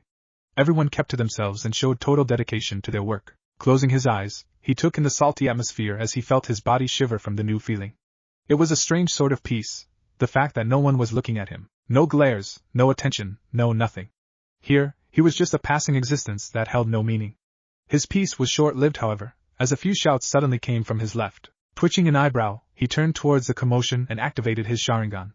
Though it was only level 1, it still helped him take in observations with much more clarity. There appeared to be 3 boys and a girl, with one of the boys hiding behind the ladder. He hadn't had much interaction with children his age, but he could tell that the dispute was about to escalate into a fight soon. Well, it's none of my business anyways. However, despite his thoughts, his feet seemed compelled to move him towards the dispute. Stop it! You know the academy forbids you to pick on weaklings. Naruto smirked a little as he heard that the boy behind the girl mumble a little about being called a weakling by his savior. Eh? So you're going to defend this kid? He's the one that's at fault. He should have known that you don't get in Hirosama's way. You said your name was Natsumi? Well, in case you didn't know, I'm the number 1 ninja at the academy. The girl known as Natsumi glared at them. Well, that's still no excuse to beat on weaklings, idiot. A third boy then spoke up as he pulled a kunai out of his pocket. Well, why don't we decide this now? Since you're more like a boy than a girl anyway, let's have a fight. Looking to the other boy next to him, he grinned. I'll take care of her, Hira. You just make sure you teach that guy a lesson after. At this point, Naruto turned away as he lost interest. If they were going to continue to be loud, he would just find a quieter place elsewhere. The voices behind him were eventually drowned by the distance and the sea, and he finally found a nice little bench in front of a shoe-selling shop to sit on. Taking off his hood, he let the sea breeze claim his hair as his golden locks swayed. Closing his eyes, he let his chakra move around inside his body as he tried to make sense of what had happened last week. The last 7 days had left him no time to think since he had been busy trying to survive the cold winter dunes of Kiri's borders. Unfortunately, he had only a black overcoat, and even his traditional shinobi garb was slightly tattered. That meant that he had to use more chakra to keep his body at an acceptable range. Leaning back, he placed a hand over his right eye before sighing. He understood that some way or another, he had obtained a strange Sharingan known as the Manjikyu. He had wanted to ask the Kyuubi about it, but the demon fox had turned incredibly silent the moment they had left Konoha. He knew that they were powerful though. The illusion Itachi had put on him was countered. And that black fire, but these eyes seemed more like a curse than a gift. Every time he saw those crimson eyes, he thought of Shursui, Itachi, and that man Madara. It reminded him of betrayal, of happiness, of murder. Shaking his head, he decided to go for a walk in the village to clear his thoughts. From what he had learned from Shursui, Kiri was continuously shrouded with mist from the nearby seas and ocean. Known as having some of the most vicious ninja, they were a small village overall that had only survived due to their ferocity and courage. Notorious of them all were the 7 swordsmen, each thought to possess the powers of demons themselves. The academy trained future ninja at a young age, ranging from 6 to 8. Overall, they followed a strict and severe policy. Of course, such a policy was needed for survival. Walking down a myriad of bridges to abate some boredom, Naruto stopped in front of a large building that stood as the Ninja Academy. Obviously, the funds of the village went towards the said institution. Built from steel frame and reinforced with refined metal and plaster, the building towered well above the rest of the village and shot up even higher than the Mizukage Tower. Feeling a sense of awe fill his being, he was about to step inside the courtyard of the school when he suddenly heard some crying from his left. Curious, he stepped towards the noise and found the girl and boy from before, the latter sniffling like mad with the girl condoling him. It's okay, Osawari. You just need to pretend that there's no pain. Naruto watched silently as he saw the young boy nurse a bruised cheek. In his opinion, the girl looked way worse as she had several cuts, no doubt from the kunai that the boy had been sporting earlier, on her arms, and from the way she seethed every time she moved her torso, it was obvious that she had sustained a serious injury to her ribs. The girl suddenly turned though, with surprised celerity, and positioned her body in a fighting position. Who are you? Naruto looked at them apathetically as he pulled off his hood. No one. I just heard some noise and wondered what it was. Forgive me, I'll take my leave now. Turning to go, he suddenly stopped though as he heard the boy begin to cry again. Sighing, he stepped over to the child and looked him fiercely in the eye. The girl simply sat in silent stupor as she looked between the two. Listen, kid. Crying won't get you anywhere. You're training to be a ninja, aren't you? Well, in battle, there are things much worse than a simple bruise on your cheek. You'll wish for death sometimes and find that even that will escape you. Every time you sleep, you'll feel the psychological agony of death floating around you. In time, you may lose a finger, an arm, a leg, or even your heart. So grow up now while you still can. The boy stared at Naruto in shock and slight admiration as he felt his runny nose go. Taking a slight breather, Naruto stood up as he closed his eyes. It was not like him to get so riled up. Calming himself, he decided to be at least a little cordial. So, who are you guys? The spiky-haired brown-haired boy eagerly answered first as he raised his hand. I'm Sasaki Osawari. I want to be a cool ninja like one of the 7 swordsmen, Aniki, older brother. Naruto raised his eyebrow at the tone of respect before looking at the long black-haired girl. My name's Kojiro Natsumi. I've been Osawari's friend since birth. This coward doesn't like to fight, but he's actually not that bad if he becomes serious. But besides that, who are you? I thought you were a ghost before, but now that I see you up close, you just seem like a sun-deprived child. You don't look that old to me, yet something about you. Naruto ran a hand through his hair before sighing. My age and name are of no concern to you. I merely heard you two and fell victim to curiosity. Both Natsumi and Osawari pouted as they frowned. Eh? That's not nice, Naruto mentally swore. It was just his luck to run into an admiring crybaby and a tomboy. Shaking his head, he looked at the two one more time. Well, what are your ages? The boy answered eagerly. We're both 12, and we'll be graduating this year. Naruto resisted the urge to slap himself in the head. These kids were about to graduate? Wasn't Kiri supposed to have the toughest ninja curriculum of all the ninja villages? Letting out a low breath of air, he sighed as he shook his head. He guessed that he could at least give his surname and age to them. My name's Naruto. The two kids nodded eagerly as they urged him on. And I'm 8. Haku, do you feel that presence? The young child nodded as she looked up at her caretaker. Yes. However, it is non-hostile and moving with 2 weaker chakras. I will go and scout out this possible threat. Zabuza smirked as he patted her head. Good boy. Haku smiled as she placed her hunter Nin mask on. Boy or girl, it didn't matter to her. She was Zabuza's weapon and would protect him until she died. Gender made no difference. Tying back her sash, she made some seals with her left hand as the wind slowly revolved around her. And then, as a leaf fell slowly from a nearby tree, she disappeared. Hey, why are you guys following me? Naruto looked back at the two as he walked at an increasingly fast pace. We don't have anything else to do, came Osawari's happy reply. Naruto sighed as he felt his annoyance slowly ebb away. It was nostalgic of his time with Shursui and shaking his head. He pushed those thoughts out of his head as he clenched his fists. You know I'm a killer. The girl and boy looked at him seriously for a second before bursting into laughter. But you're 8. Naruto glared icily at them as a cold wind suddenly blew from him to the rest of the village. Store owners suddenly shivered as they looked up at the sky for signs of snow. Speaking harshly and sarcastically, Naruto's voice became as guttural as possible for an 8-year-old. And how is that relevant? Osawari and Natsumi looked at each other for a second before bursting into another set of laughter.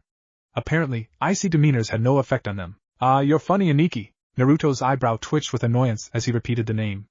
Aniki? The boy smiled as he wrapped an arm around Naruto's neck. The blonde's first impulse was to quickly use his sword to cut off said arm, but his mental control reigned supreme. Yeah, Aniki. Despite your age, you seem kinda smart, Naruto groaned as he continued to walk forward. He preferred the crybaby Osawari over the happy-go-lucky one. From the bushes, Haku watched with fascination as she took notes. The blonde boy was obviously skilled. His gait and body posture told her volumes, and his eyes had been constantly searching the area for any threats ever since she had started watching him. However, her main skills were observation and reconnaissance. Even some of the greatest ninjas weren't able to pinpoint her exact location. Watching carefully for a few more minutes, she frowned as a strange beacon kept going off in her head. It was almost as if she had seen him before, but for some reason, she just couldn't remember exactly where she had seen that blonde hair and light blue eyes. May I ask what you are doing, Hunter-san? Haku suddenly turned as she pulled out several saban needles in reflex. She had been detected? How? Shifting her eyes, she saw the blonde still walking down the avenue with the boy and girl. Bunshin? Naruto stood in front of her on a thin branch, just 4 feet away from her, with his eyes watching her every move. I suggest you explain what you were doing. Haku regained composure as she stood up straight. With slight satisfaction, she noticed that she was a few inches taller than him. We felt a large chakra in this area and I was sent to investigate. What is your name and business in Kiri? Naruto frowned as he tried to see her eyes to tell if she were speaking the truth. Trying to open up an opportunity, he replied coolly. My name is of no importance. I am simply a wanderer. Haku smiled at his taunt as she crossed her arms. A wanderer at such an age? You must be at most 8 years old. Naruto, in turn, smirked as he too crossed his arms. The same goes for you, Hunter-san. From your voice and height, I'd say you were about my age. Haku felt her muscles tense as she continued to try and remember where she had seen that face. That pallid complexion and sorrowful blue eyes. Well, if you won't talk, I guess this conversation's over. Turning to leave, he was about to dismiss himself when Haku suddenly stopped him. I've seen you before. Though I can't exactly. Haku's eyes widened as she suddenly recalled his face in the bingo book. You're that new addition, Naruto of the Jugen. Naruto's eyes shifted to curiosity as he sensed the Hunter Nin's chakra climb. What do you mean of the Jugen? And I'm in the bingo book? Haku gulped as she decided for a tactical retreat. Alone, she probably wouldn't be able to face such a threat. She needed to report this to Zabuza-sama as soon as possible to Manjikyu Fuban Mabaroshi, Manjikyu, Evil Vision. Haku paused in her speech as she suddenly felt a piece of her mind rustle. It was a foreign feeling that left her bewildered for a few seconds. Regaining her thought process, she glared at him while making some hand seals in preparation. What did you just do? She bit back her next sentence though as her heart began to race with fear. Those eyes cold and merciless, they were more like a demon's than anything else. She began to pant with exhaustion as she tried to look away from him, but found that she was held in place by its mysterious glow instead. Was this the Jugen? 2 crosses of black and a red backdrop with a multiple seals surrounding them in a perfect circle stared back at her as the boy frowned. With the sharp contrast of his crimson eyes and pale skin, he looked more like an Akuma now. I simply looked into your memories. You've been lying to me, Hunter-san. You actually follow a missing nin, Zabuza I believe. Brought out of her stupor by her mentor's name, she bit on her lip to regain some control and raised her chakra to dangerous heights. If you try to hurt him, Naruto shook his head as he suddenly appeared behind her. Placing a hand on her shoulder, he squeezed the pressure point, causing her to unconsciously relax. It wouldn't do for you to attract attention since we're both criminals. Haku smiled as she stood upright. Indeed, you are correct. However, it seems my grip slipped, and I missed my chance to interrogate you further. Naruto frowned as he finally noticed the Senbon lodged deep in his shoulder. This ninja was strong, despite being so young, although, I'm surprised that you haven't disappeared right away. Taking off her mask, she placed it on her hip as she stepped a couple of feet back. You must have plenty of chakra to spare if your clones are able to sustain injury for that long. Naruto showed a shadow of a smile on his face as he too stepped away to a nearby tree branch. I see. I learned much from you. Thank you, Hunter-san, you have been most helpful. I mean you and your master no harm, so please let me be. Otherwise, Naruto's eyes suddenly shifted into the normal Sharingan, though it only had 1 tomo in each.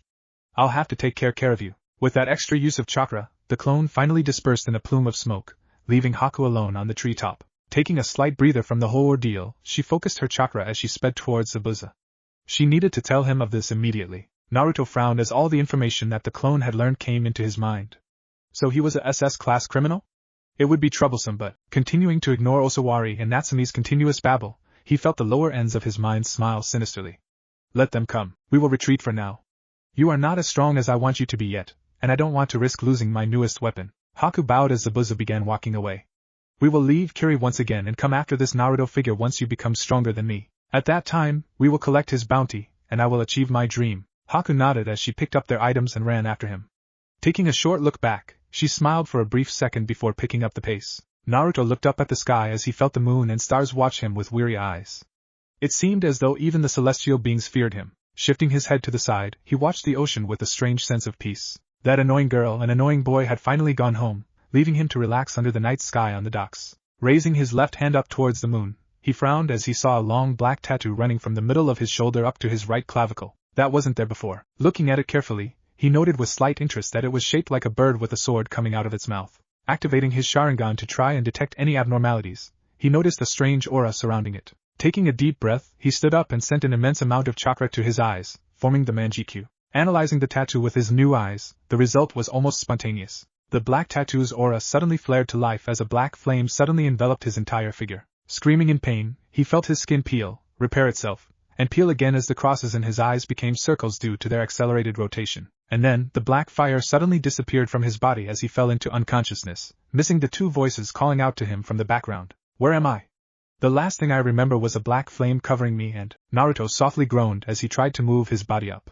The surface he had been sleeping on was surprisingly soft. Looking around, he tried to get into a more defensive position as he noted that he was sleeping in a home. Judging from the multiple cup ramen and littered trash bags, he realized that it was most likely a man's home. Standing up despite his body's protests, he calmly sent chakra to his eyes to dilate his pupils. Taking in more light, the dark room became as bright as day, allowing him to maneuver through the trash-filled halls and step into a room that had a chakra presence in it. Realizing that his sword and other weapons were absent from his person, he clenched his fists as he placed his hand on the door. Turning the doorknob, he ran inside and grabbed a nearby pole. Flashing over to the person who was laying on the bed, he pointed it at his throat and was about to stab it through his jugular when he suddenly paused. It was the boy from before, the crybaby/annoying one. What was his name? Agh. Naruto looked down at the now awake Osawari who was currently staring up at Naruto in fear. What the hell are you doing? Oh my god, I was about to wet my pants. Naruto sighed as he walked towards what he supposed to be the light switch and turned it on. Why am I here? Osawari rubbed his eyes as he pointed outside. Well, after we left you alone, Natsumi and I wanted to see what you would do. So we came back to find you, but you suddenly collapsed on the pier, so we brought you to my house. It sure beats sleeping outside, right? Naruto nodded stiffly as he felt his body relax a little. I see, and you live alone? Osawari grinned. Well, I have a dad. My mom passed away a couple years ago. My dad's out on a long-term mission now though. He hasn't been here for over 3 years. Naruto refrained from calling it a case of abandonment, and simply nodded in fake sympathy. He was about to give a word of thanks for providing some shelter though, when he suddenly felt a multitude of chakras flare a fair distance away from the house. Osawari, you shouldn't have brought me in here. It's fine. Natsumi helped me carry you, so it was no big deal. Naruto forgot himself as he quickly turned to Osawari. You mean that girl's in here too? Osawari nodded as he pointed outside. In the opposite room. She was too tired to go back home, so she just crashed here. Naruto swore as he felt the group of chakra moving faster towards the house. How did they find him? Paling, he suddenly remembered his little incident with the tattoo. At that moment, he had unleashed an excessive amount of chakra in the form of his black flames. Anyone knowing what to search for would have felt it miles away. Clenching his fists until they turned white, he barked at Osawari. Where are my weapons? I need to leave immediately. Osawari scratched his head as he looked around. They should be in your room. But why do you have to leave right now? Do you need to go to the bathroom? With a slight pause of hesitation, he then added. With your weapons? Naruto glared at him before lowering his voice. I am a SS class ranked criminal from the hidden village of Konoha. At this very moment, there are at least 7 high-level ANBU coming after me. At my present state, I would have a hard time fending off just 5 of them. I need to leave now to avoid bringing you and that girl into the fight. Osawari laughed as he patted Naruto's shoulder. Continuing with the jokes, Aniki? Ha ha ha, you're too much. Naruto stared at Osawari with cold, unrelenting eyes, before turning to go to his room. Regardless of what you wish to believe, this is where we part. Pausing for a brief second, he bit his lip. Thank you for before. With that, he quickly sprinted to his room to equip his items. Seeing the blonde disappear into the corridor, Osawari ran into Natsumi's room and quickly turned on the lights. Natsumi, Naruto's leaving right now. He says that there are ninja after him. Natsumi yawned as she rubbed her eyebrows. What? Did he have a bad dream or something? Osawari grew serious as his voice became low. No. But there's something definitely coming. This may cause some deviations. Hearing her friend turn serious, she nodded. I see. Grabbing his shoulder, she looked him in the eye. If things get dangerous, don't just rely on it. Even if you'll end up losing the target. Osawari nodded gravely as he ran to Naruto's room. Sighing, Natsumi clipped up her hair before jumping out of the room's window. Concentrating, she felt 7 extremely strong chakras rush towards their position. We should have figured that there would be other people after him. Either way, we won't let them have him, even if the opponents are ANBU. Jumping down from the roof, she ran towards her house with quick bursts of chakra. However, if someone had been paying close attention, they would have noticed that the wounds from the day before had already disappeared. Naruto finished strapping his Chikudo horizontally to his lumbar region and threw his black cloak around his body. Walking briskly out the door into the open night sky, he was suddenly met by Osawari's smiling face. "What do you want?" Osawari continued to smile as he flexed his arms. "So, how many should I take on?" Naruto groaned in annoyance as he felt the ANBU's presence become imminent. "I don't have time for your jokes. Hurry up and hide in your house. This is no time for bravado." Osawari nodded as he looked to the trees. "I know. But Aniki, you don't need to face this alone." Naruto looked at him incredulously. "Are you telling me that you're going to fight?" Osawari smiled as he shook his head. "Of course not. I'm going to go hide and root for you in the background." Naruto resisted the urge to slap himself in the head for the umpteenth time as he drew his sword. "I don't have time for this." Ignoring his muscle pain and chakra exhaustion, Naruto pulled his cloak over his head and flew into the trees. Osawari stood there in silence, looking at the area where Naruto had gone into. If he was right, the fight would take place about 3 miles from here in the middle of the forest. Flipping out a bingo book, Osawari grinned as he placed a large check mark next to Naruto's picture. It was finally time to put this plan into action. After all this time, he would finally. "Team Alpha, are you in the precinct?" "Roger. The structure isn't due." "Orders?" The ANBU captain frowned as he hung back on a tall bamboo tree. He had taken 3 squads with him for a routine check on Konoha borders when they had all felt the flare from the Kyuubi's chakra. As veterans of the attack 8 years ago, all of them had immediately recognized the unique, evil feel of the power, and had realized at once that the Jinchuriki was nearby. Sending a messenger to Konoha to report their findings, he had taken the liberty to go after the boy first to make sure that his escape was not an option. But even with the highly trained jounin around him, he couldn't help but feel that something was horribly wrong. Speaking softly into his headset, he quickly whispered again. "Team Alpha, Team Beta, are you in position?" "Hi, Team Alpha is in position." "Hi, Team Beta is." The captain immediately frowned as he listened for more. Light static shot into his ear. Biting his lip, the ANBU leader was about to send out his first team when another stream of static entered his other ear. "Team Alpha?" Hearing no response, the captain swore before motioning to the men beside him. "The target is SS ranked. He is to be brought in alive for interrogation. Use any means necessary to bring him in." "Hi!" Following normal ANBU procedure, all of them vanished into their respective scouting spots and waited for even the slightest movement. Down below, disguised as a cracked rock via a henge and a clone, Naruto waited patiently as he used his ears to spot their positions. The first 2 teams had been a laugh. Talking that loudly was like signing your death warrant. In a forest like this, position and secrecy was everything. Making sure to keep his chakra low, Naruto continued to wait. It was a game of patience. Since he didn't have the energy to call upon the Manjikyu at the moment, he needed to make do with his basic skills. Sadly, as he only specialized in speed and secrecy, he wouldn't have stood any chance against the ANBU in a full frontal battle. Waiting for another 30 minutes, Naruto was about to send out a feint to draw out a ninja when he suddenly felt the presence slightly flicker just 30 meters away from him. Smiling, he immediately undid his henge and zipped towards the signal faster than a flying kunai. In a matter of seconds, his sword cut through the man's neck, causing his Sharingan to activate unconsciously from the act. However, he immediately noticed that something was wrong, as his target suddenly turned to stone and fell from the tree branch. The heavy impact immediately uncovered his presence, causing Naruto to swear before trying to run away. He was too late though, as he felt 3 chakras surround him in a 15-meter radius. He had been careless. Cursing his impatience, Naruto's eyes returned to their steely blue as he took off his hood. His blonde hair seemed to bathe in the moonlight, making him seem ethereal. If the ANBU had not been so focused on taking down their target, they would have almost believed the boy to be some sort of spectral being. More dead than living, he seemed to embody a transition of sorts. However, this was not a routine mission, and this boy was definitely not one to underestimate. Naruto continued to look between the 3 men as he felt his left arm begin to twitch uncontrollably. Taking a brief look down, he was shocked to find the tattoo again, this time with the sword entering the bird's mouth. Puzzled, he tried to examine it closer but had to immediately snap his head back up as he felt a change in the wind. Placing his sword in front of him, he deflected the shuriken as he summoned 6 clones with his other hand. He didn't have that much chakra left in him, but it was still enough to summon at least another 50 clones before completely running out. Sheathing his sword, he breathed in deeply as he saw 2 of the ANBU come at him from his peripheral vision. Jumping up, he dismissed his clones, thus causing a massive smoke screen, and blew a giant fireball into the hazy clearing, throwing several kunai with explosive tags attached to them. He then jumped away as the tree he had been standing on splintered into several thousand pieces. Turning to run, his face was suddenly smashed into the tree though as a gloved hand grinded the entirety of his head into the splintery wood. Naruto quickly recovered as he pulled out his sword and tried to swipe the man. The attacker simply blocked the blonde's attack with his metal forearm protector before stabbing his ANBU sword into the boy's shoulder. Growling in pain, Naruto felt his arm grow limp as he tried to take a peek at the man through the ANBU's fingers. Give up Uzumaki Naruto of the Jugen. You are outclassed. Return to me with Konoha.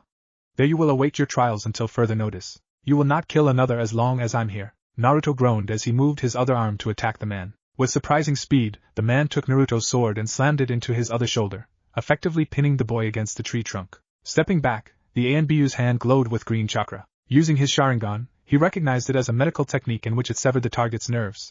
Struggling even harder against his bonds, the sword started to budge slightly. But even as he moved forward little by little, a small feeling of fear began to creep into his mind. Was it over already?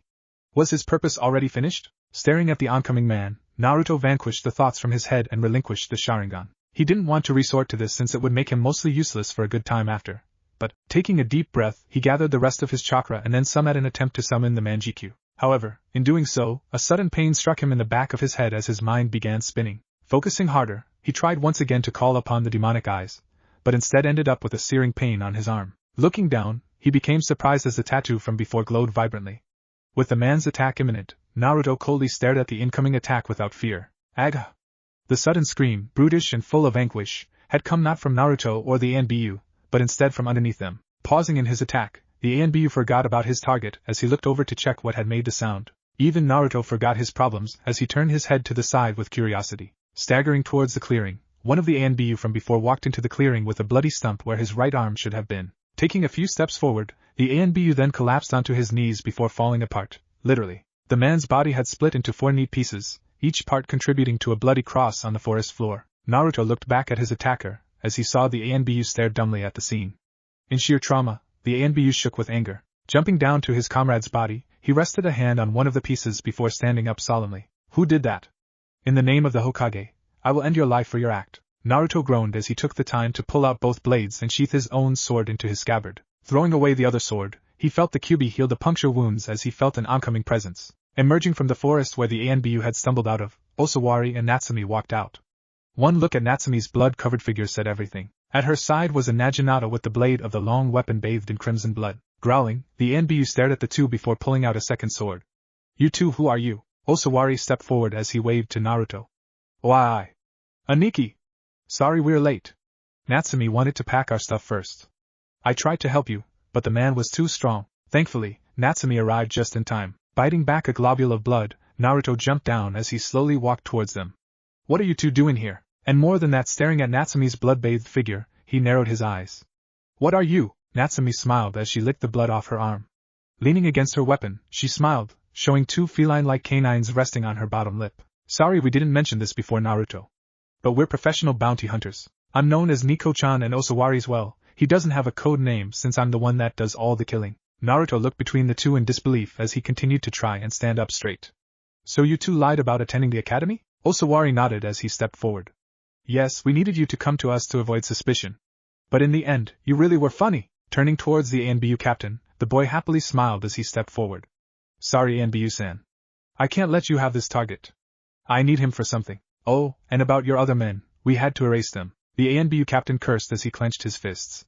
These damn children had slaughtered all of his men? This was impossible. It was supposed to be an easy catch mission. All of them were demons.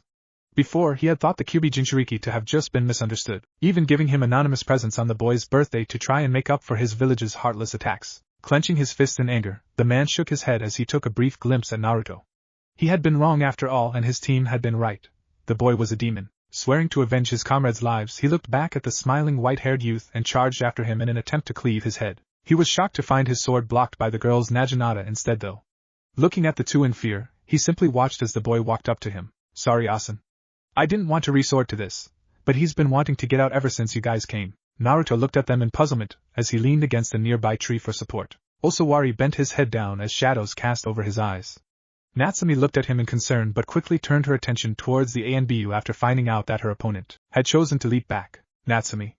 I'll take care of this. Natsumi nodded as the Naginata disappeared in a plume of smoke. Looking over to Naruto, she yelled over to him. Take a good look at this, Naruto. This is the reason why I usually fight, and he stays in the sidelines. It's actually a lot cleaner. A plume of gray chakra suddenly erupted as Osawari's head snapped up, revealing glowing gray eyes. About time you let me out, Osawari. Naruto gripped the tree for support, as he felt a wave of nostalgia wash over him. The chakra was familiar. Is this guy my opponent?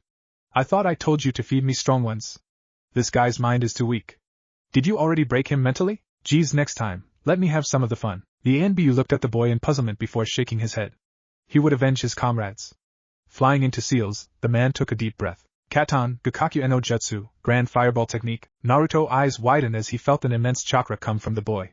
It was nothing compared to the demon foxes or the Manjikyu, but regardless, the battle ended before it started. The ANBU's body, petrified to stone under some unknown force, cracked apart into several pieces as Osawari looked at his handiwork in glee. Doton Ishihakachi, Stone Graveyard. Even as the ANBU's body turned to dust, Osawari stepped over to Naruto, his glowing gray eyes countering Naruto's wary ice blue ones. Raising his hand as a greeting, Osawari grinned evilly as he revealed fierce canines. Nice to finally meet you, Sharingan user. On this guy's other side, Osawaru. Or maybe it'd be better to refer to me as the Jinchuriki for the Sanbai. Naruto almost bit his lip in surprise when he heard the boy introduce himself. Noting his reaction, Osawari gave a toothy grin and slowly withdrew his hand. Surprised?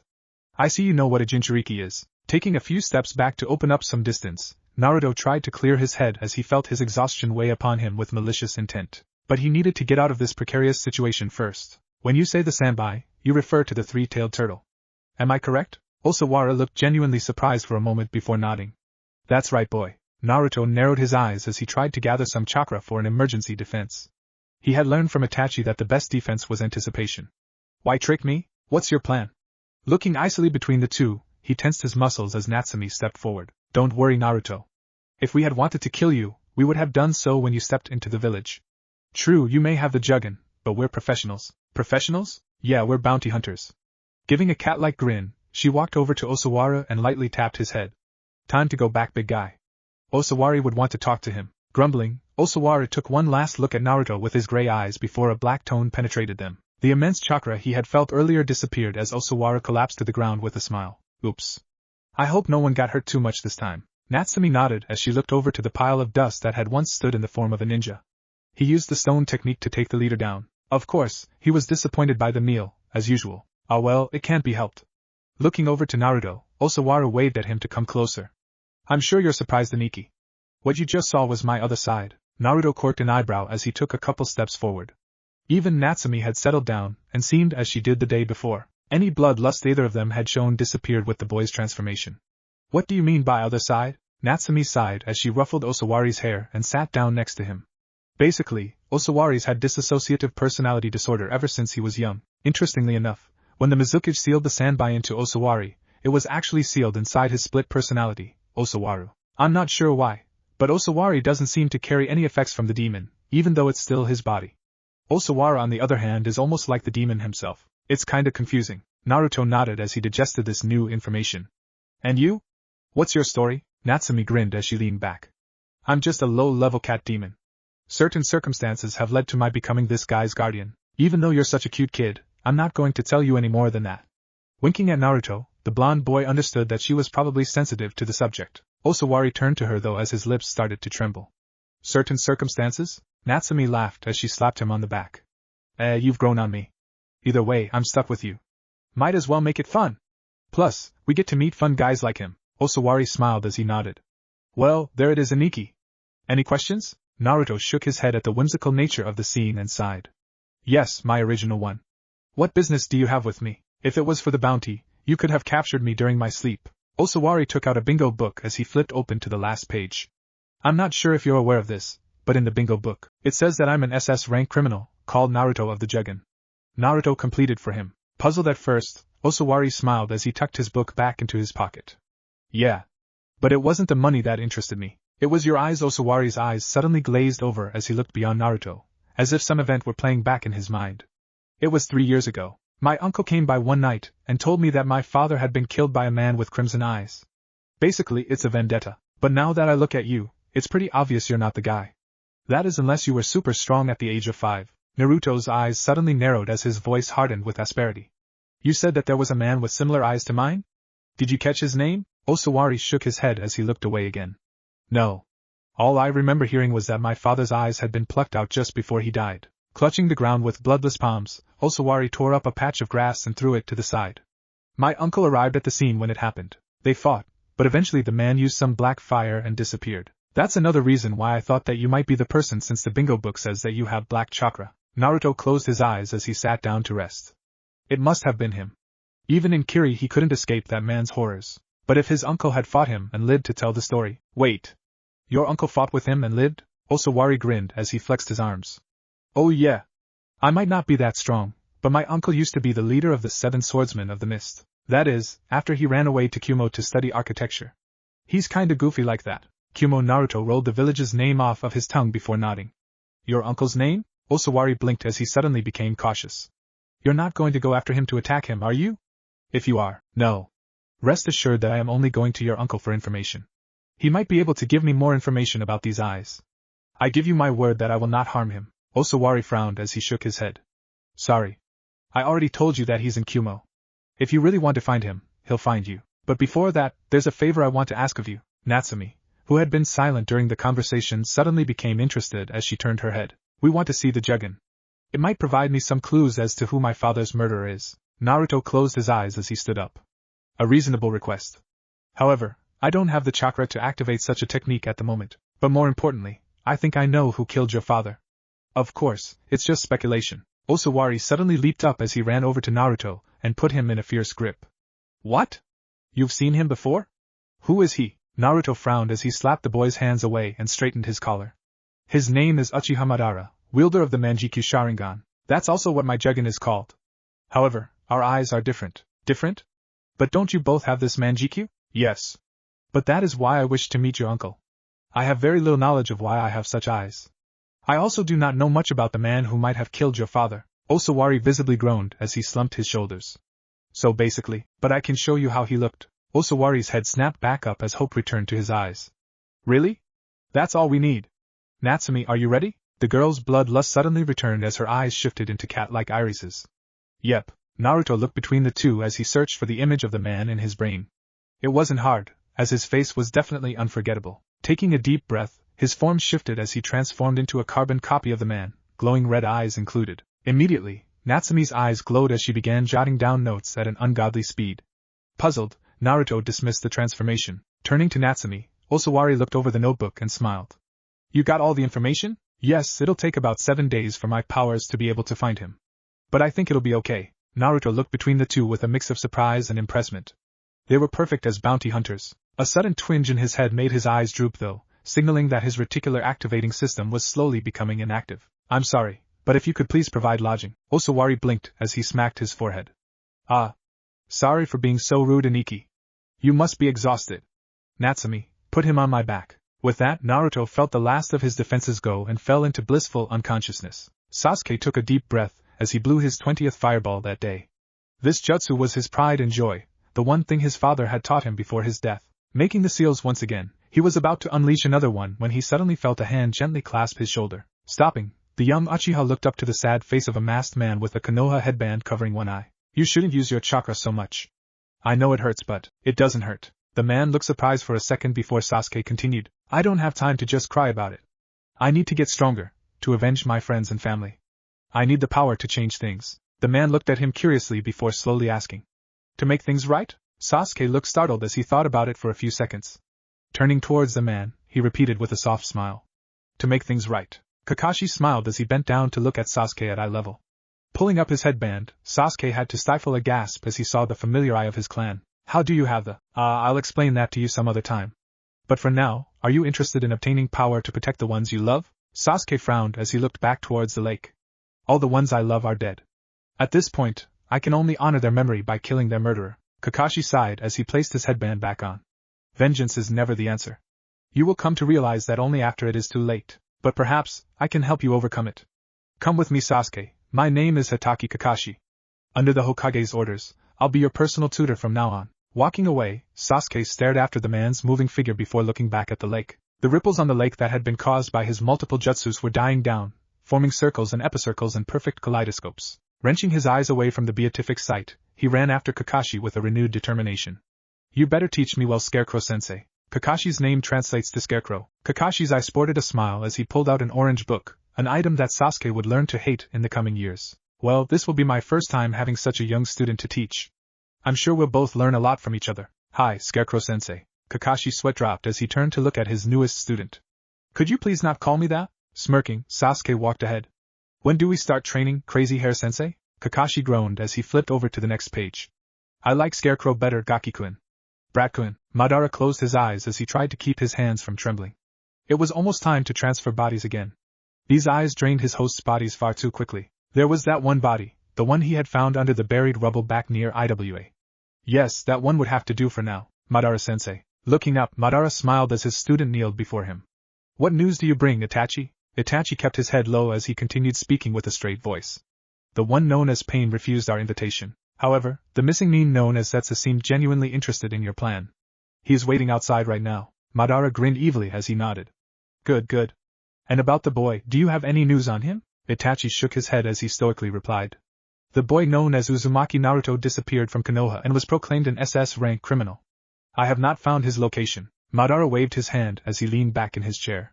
The cave was a little cold, but it fitted his personality nicely. Very well. We will see how the boy develops. He has caught my fascination.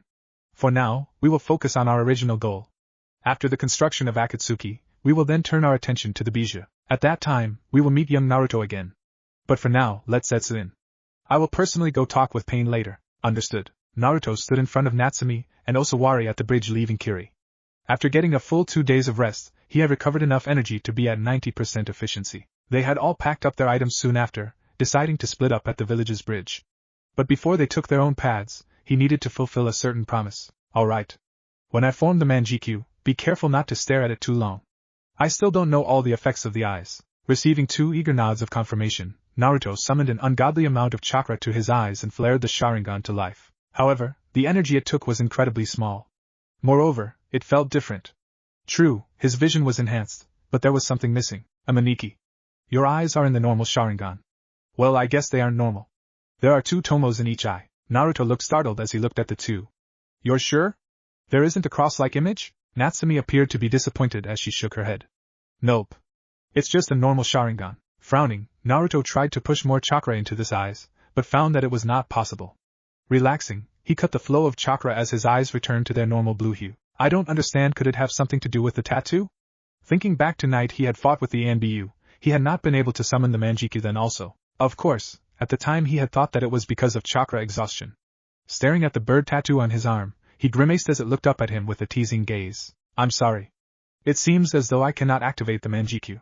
As for the reason, my ignorance is as great as yours. Natsumi and Osawari visibly deflated before they shrugged. Well, as long as I got information about my possible father's killer, I'm happy. Right, Natsumi? Natsumi grinned as her cat-like teeth showed. Right. Well, I guess we've got to go our separate ways. Walking over to Naruto, she was about to give him a kiss on the cheek but found cold steel against her neck instead. Are you trying to poison me? Naruto asked. Twitching, Natsumi slammed his head against the pavement and patted her hands. Geez, Naruto. Don't you know what a good luck kiss is? Removing his head from the wooden floor, Naruto brushed off the debris as he stored his kunai. Such a thing is illogical. I have learned that a kiss holds no functional purpose other than to inject poison through saban hidden in the mouth. However, I apologize for thinking that you were about to poison me, despite the fact that you showed such hospitality. That was also illogical. Natsumi blinked as she laughed it off. It's fine. That's what makes you such a cute guy in the first place. Naruto's eyes registered slight surprise before Natsumi bounded off. Osawari. Hurry up and say your goodbyes to Naruto-chan. I've got a hot trail. Osawari smiled as he went up to Naruto and beamed at him. Thanks, Aniki. You helped us out a lot. If you ever need help, don't be afraid to ask. Next time we meet, let's go get some ramen or something. Naruto gave off a ghost of a smile as he nodded. Sure. Turning, Osawari ran after Natsumi as he waved goodbye. Make sure you don't die, Aniki. I'll hold you to that promise. Naruto frowned as he looked after their disappearing figures, gently stroking his chin. That was a promise? Shaking his head, he turned to the opposite direction as he pulled out a map. Kiri was a fair distance away from Kumo. He would first need to cut through the small village of Wave and then make his way through Kusa and the mountains bordering the land of snow. After crossing Snow Kingdom, he then had to continue east to reach Kumo. Memorizing the geography, he walked along the road as his thoughts turned towards his current predicament. Hopefully, Osawari's uncle could give him some clues as to what went wrong as well as help him understand the man who had started all of this. Not having the Mangenkyu was a troubling thought. Despite the connotations and memories that came with it, it had already become a part of him. A piece of his persona, he had lost the ballast. But he couldn't let this misfortune weigh upon him now. For the being, he would work on his own strength and find a way to make the regular Sharingan as strong as possible. Perhaps after he obtained the 3rd level, the Manjikyu would reappear. Complacent with the thought, he let it go as he hefted his pack more comfortably onto his shoulder. It was filled with cup ramen, a delicacy he had discovered at Osawari's house. Looking at a nearby tree, he suddenly stopped on the road as he nostalgically remembered Shursui training in the forest near their former training spot. Walking over to the tree, he lightly kicked it, causing hundreds of leaves to fall off and flutter down. Activating his now 2 Tomo Sharingan, he unsheathed his Chikuto as he flew through the green debris and sliced each one perfectly down the middle. Finishing, he sheathed the sword as he released the Sharingan. The second level was definitely stronger than the first as he was able to not only catch the movements of the leaves, but even slow them down in his mind. Walking back to the road, he decided that the best course of action would be to train on the way. With his resolution for the next year or so in mind, he picked up his pace and left the 400 half pieces of leaves behind. This is treacherous. You must not do it. The Hokage yelled up at the council members in sheer fury. The majority of the council leered at the Hokage as the eldest one spoke with a sneer firmly planted on his face. The said man was called Danzo, an influential person who usually did not attend the meetings. You yourself said that the boy was not to be labeled a missing nin. As a dangerous ex-citizen of Konoha, is it not fair to notify the people of Fire Country at least? The Hokage cursed under his breath as he clenched his fists. But doing this would further isolate the boy and, do you dare imply that you care for such a monster? The council has deemed these measures to be most proper. Therefore, Uzumaki Naruto will be open for bounty to all citizens in Fire Country. Moreover, the ANBU squad sent after him has not appeared. We can only assume that they met their ends by the demon's hands. So the bounty shall be increased to 1 million ryo. That is all. The Hokage shook with anger as he grabbed his hat and flew back to his office. As Hokage, he only had the power of approving or vetoing laws and proclaiming war. But with a high enough majority, even his vetoes were able to be overturned. Those fools. Not only does Konoha not have the economic luxury of simply handing off 1 million ryo, but this act will surely cause the boy to harbor deeper grudges against us. In time, our methods may truly make him into a demon. What fools! Naruto walked through the small town known as Wave with an interested eye. The country seemed at the lower economic spectrum, but the people seemed happy. Haha! You can't even save your own dog? You're so pathetic, Inari. Naruto groaned with annoyance as he heard the voices permeate his once peaceful air. A group of boys bullying another? This is almost like déjà vu. Better get away from here before I get dragged into another mess. Turning away from the sight, he was about to leave the boys to their own devices when he suddenly heard a splash. Hearing the sounds of drowning, he felt his consciousness get the better of him as he turned to save the stupid kid. However, a large shadow beat him to it as a man dove into water and fished out the boy. Remaining behind the scenes, he observed the boy with a strange twinge in his heart. The other boys had left him, knowing that he couldn't swim. To willingly sentence a child to possible death, images of him sitting in the playgrounds alone at night, while it was raining, broke into his mind. Grimacing, he clenched his fists. Whisking away towards the bullies that had already gone away, he found them soon enough laughing in front of a store while recounting their story to some other kids. Resting on a nearby tree branch, Naruto performed a couple of seals as he lightly landed on the floor. Pressing his hands against the floor, he sent a wave of chakra through the earth that lifted the boys up on giant earth pikes by their pants. Wah! The kids, obviously baffled at the phenomenon, winced as they tried to free themselves from the earth-shattering wedge. Get us off of here! Walking up to them, Naruto narrowed his eyes as he snapped his fingers and demolished the earth pikes. Next time, don't pick on weaker people. Leaving the petrified boys behind, Naruto groaned inwardly as he hopped back to the previous site where the boy had been. Again, these impulses to help such weaklings were proving more and more troublesome. But part of him just couldn't let it go. Part of him saw himself in the oppressed, mirroring his state those many years before he had met. No, he didn't need to think of such things. Finding a campfire in a small foliage near the lake the boy had almost drowned before, Naruto noticed that the boy was simply unconscious with the large man sitting next to him. Deciding to make his presence known, Naruto walked up to the man and bowed lightly. I see you saved the child. The man smiled brightly as he nodded. Of course. However, I should have taught those boys a lesson. Naruto looked away as he avoided eye contact. I took care of it. But I am happy the boy did not drown. Thank you for your act of kindness. In the back of his mind, Naruto wondered how the man did not look down on him for being a child. Instead, he seemed to regard him as a man. Smiling, he decided that this man was okay for a human. The man looked at Naruto strangely before asking questioningly. Do you know this child? Turning, Naruto walked away as he waved his hand. No. I have no relation with him. Please do not tell him about me. Stopping, he paused for a second before adding, and if you could, please be a guiding figure. It would be I am sorry. I speak out of line. The man shook his head.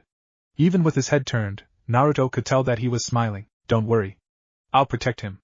I'm sure that with a little bit of teaching and care, this boy will become someone who'll be able to protect others. Looking at the campfire, his eyes shined in the brightness as the fishes slowly cooked. My name's Kaiza. What's your name, kid? Looking up, he found the boy to be gone already. Confused for a few seconds, he then felt the other boy by his side stirring and turned the fish on the stick. "Hey kid, looks like you're finally up." Inari's blank eyes looked at the man next to him as he felt a warm fire surge through his body. Naruto walked through the town as he felt curious eyes on him. Of course, it was natural since he was in full shinobi garb. Not everyone would be as open as the man he had met before. Deciding to be less conspicuous, he ducked into a corner and quickly hinged his clothes into more civilian-like ones and strode out to the street. As long as people didn't try to touch him, they wouldn't realize that the black sweater and pants he was wearing were actually illusions. A light growl echoed from his stomach as he realized that he was hungry. After being on the road for several days with only a few berries and fruits for food, his stomach seemed to desire something with more substance. Walking along the street, he looked at the many signs in front of the stores. One caught his eyes, however, as a large sign said "Help Wanted, Fast Pay." Deciding to take a look since he was in need of being able to purchase commodities anyways, he stepped into the small shop and looked around. It was a carpenter's shop, with numerous crafted items laid out upon shelves and shelves above them. Moreover, each item was delicately crafted with incredible detailing. Admiring the many figures and appliances, he walked through the maze of wood and even found metal and glass work near the back. Sculptures of tiny animals to bolts and chairs. It seemed as though the owner worked with all types of crafting. "Why, hello young one. What are you doing there?" Naruto almost jumped back from surprise at the sudden voice. Someone had actually snuck up on him. Turning around, his eyes met an old man in his 80s with the entirety of his body leaning against the staff. Remembering his manners, Naruto bowed before replying. "I am sorry. I saw the wanted ad and walked in. The beauty of your item stole my thoughts after that. I apologize for wandering." The man's eyes twinkled as he stepped closer. He was bald with a long, flowing white beard. A kindly visage, the man held up his hand and nodded. "Here, come with me. If you like these items, you will definitely enjoy this." Naruto hesitantly took the man's hand before following him to the very back of the store. On the way, he looked upon countless instruments with a strange sort of wonder. These days, people don't have time to buy such things. In the end, I can only sell chairs and replacement parts for machinery. But the profit isn't bad, so I'm not complaining. Laughing, the old man continued leading Naruto through the myriad of items before finally reaching the very back shelf. "Ah, here. This is my masterpiece." Naruto felt his heart race as he stared into what might have been the most beautiful thing he had ever seen. Standing in the round, an angelic statue made of marble shined in the sunlight that penetrated the small window above it. It was modeled after a young girl, no more than 16. However, the figure seemed to mirror a goddess more than a normal girl. Despite being a boy who had no experiences in the taste of women, Naruto could feel that this statue probably took the very definition of feminine beauty. "What is it?" The man chuckled as he walked up to it with a weary smile. "My first and greatest work. I completed it when I was but a lad. I had been struck down in my job. Near death, I saw dreams come and go. But in what appeared to be my last breath, an image of this person suddenly formed in my head. After that, I quit my job and devoted my life to art. That was nearly 60 years ago." Naruto pried his eyes away from the piece as he looked up at the man. "I see. Thank you for sharing such a piece with me. I will treasure it. But about the job." The old man laughed as he draped a light cloth over the statue and made his way back towards the front of the store. "I see, child. You need money. Well, I need a live-in apprentice to learn my trade. What do you say to that?" Naruto was about to explain that he was in a hurry to get to another village when he suddenly felt his mouth freeze. Something about the place just seemed comfortable. Opening his mouth, closing it, and finally opening it again, he slowly replied, "If I could just stay for a few days." The old man's eyes twinkled as he laughed. "Of course. And while you're here, you will be my special guest. I have a spare room upstairs. I was just making dinner before you came, so we will be able to eat soon." Naruto's eyes narrowed as he felt his hairs raise. "Wait, that's it? No asking for my name or where I came from?" The man's eyes sparkled as if they were able to see right through him. "No. If you had wanted to tell me, I would have known. I understand that you've seen much. Your face, though it betrays your age, also sports one of the most painful eyes I've seen. I know perfectly well how we need to get away sometimes. In time, you will share your thoughts, and if you wish for me to, I will offer my most humble advice." Naruto blinked as he shook his head. The man emanated absolutely no ill intent at all. Bowing, he walked up the stairs and entered the nearby room. Turning, the old man rubbed his chin as he thought out loud. "I hope my guest enjoys porridge. I might even have some candy in the freezer from a couple years ago." 2 years later, Naruto's internal alarm clock rang as he felt the sun lay upon him with a warm embrace. It was 8. Work started at 8:30 today. Calmly placing his legs over the side of the mattress, he got up from the bed and made his way towards the bathroom. Stepping inside, he brushed his teeth as he looked at his hair. It was time to cut it soon. Finishing up with the basic nuisances of the morning, he changed into his worker's outfit, a simple white apron over his black t-shirt and pants. Looking at himself in the mirror, he realized that he was finally starting to show signs of growth, even if he still was smaller than most kids his age. When he had first come to Gen's house, Gen was the old man's name.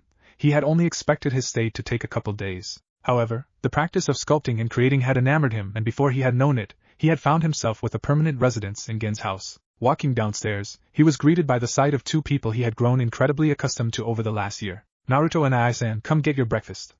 It'll turn cold soon. A young girl with long, flowing white hair and emerald eyes looked up to him as she smiled. Naruto couldn't help but return it as he sat down to his breakfast. Hayami was a young girl who had grown up in the darker side of life.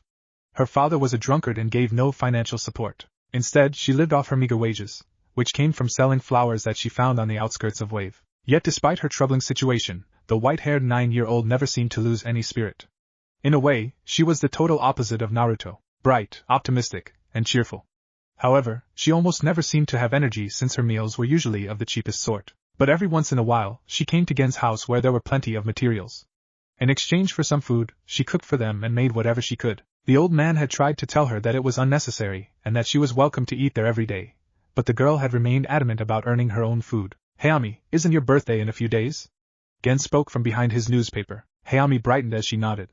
Naruto and Ai-san, in a few days I'll be as old as you. Naruto waved his hand as he continued to eat his eggs. Why don't you start learning how to be a carpenter now? That way, you can make a real living. Gen smiled as he looked at Naruto. The boy had become much more informal, well, at least compared to how he had been before. When he had first come, he had only spoken a formal tone and had resembled a ghost. Now, it seemed as though he was finally becoming a kid. Looking to Hayami, he smiled. Yes, I could always use the extra hands. Hayami smiled sadly as she shook her head. Sorry. Father would find out, and he would make trouble for you guys. I already have so much that I owe you. Naruto scoffed as he looked away. Inside, however, he was unsettled. No one had found out above his abilities yet. In fact, he had hidden the fact that he was able to use chakra. But it didn't mean that he didn't train. No, in fact, he trained harder than ever. Every night from 10 to 4 in the morning he trained on the sea. However, despite his efforts he had yet to learn any new techniques, nor had he upgraded his Sharingan. Also, with his secret came the fact that he appeared to be a weak 10-year-old boy. This meant that he wasn't supposed to be able to defend against people like Hayami's father, but telling his secret would have made even greater complications. Just the other day, while making some errands to a nearby village, he had seen a wanted poster of himself. In a backwater country like Wave, such a thing was not a problem. But for now, he needed to be careful not to make a name for himself. Hayami, couldn't you work here without him knowing? Hayami frowned as she pouted. Well, I'd have to share the money I make with him, and he'd ask where I got it. Well, why don't you just work for food then? Because that wouldn't be fair to him. If I eat every day and he has nothing to eat, I mean. Naruto crossed his arms as he let his apparent distaste of the man show. You should just let him starve. Hayami frowned as she got up from her seat. You're so mean, Naruto. Family's family. They don't betray each other. Naruto suddenly stood up as he remembered Itachi. I'm going to go to work now. Walking briskly towards the workshop area of the store, he closed the door behind him, leaving a surprised Hayami. Did I say something bad? Gen sighed as he folded his newspaper. I too mentioned family once, and he reacted in a similar fashion. I'm guessing something bad has happened to them. Well, I wouldn't be worried about it. Looking at the clock, Hayami stood up as she took out a yellow flower. This was the best one I found this morning. Please give to Naruto and tell him I'm sorry. Gen smiled as he took the flower and put it in a vase. You can tell him yourself after you get back from work. Hayami bowed as she went towards the door. Thank you, Gen-san. Smiling, she turned and walked out of the shop. Meanwhile, Naruto had begun forging metals as he tried to form the iron head of a rake. He had just finished crafting the wooden part before. Flipping the hot iron piece over unconsciously, he began to ponder his current situation. He had not forgotten his objective. Osawari's uncle was still there, but days had turned to months, and finally, months had turned to years. A strange feeling came up inside him as he let himself go in the workroom. Here he was safe, both from his past and his present. It felt like running away, but looking out the window towards the retreating figure of Hayami, he smiled ever so slightly. The action was still unfamiliar with him, but the girl seemed to bring it out. Shaking his head, he sighed. No. He was creating his present, now. Finishing up with the iron, he delved it into water as steam filled the room. Taking it out, he straightened out the rough patches and put it into the refinery pile.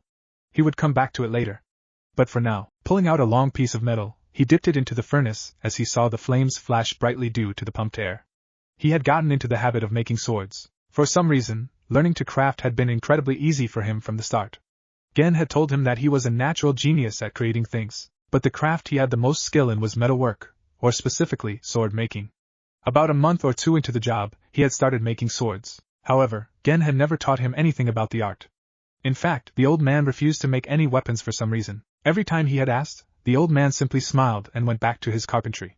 However, he had not discouraged Naruto's practice of the art, so he flourished in it. So far, he had made 6 katana, 30 chikudo, and 14 kodachi. And many of the ones he made sold for a very high price. In fact, Gen's store had even begun to attract a few famous samurai and weapons dealers from different lands. Of course, by his request, Gen had kept the maker's name anonymous. However, the best ones were always kept. In fact, the ones he sold were all mess-ups of sorts. But if they wanted them well, who was he to throw away money? Flipping the sword onto the table, he smashed his hammer against it with expert precision.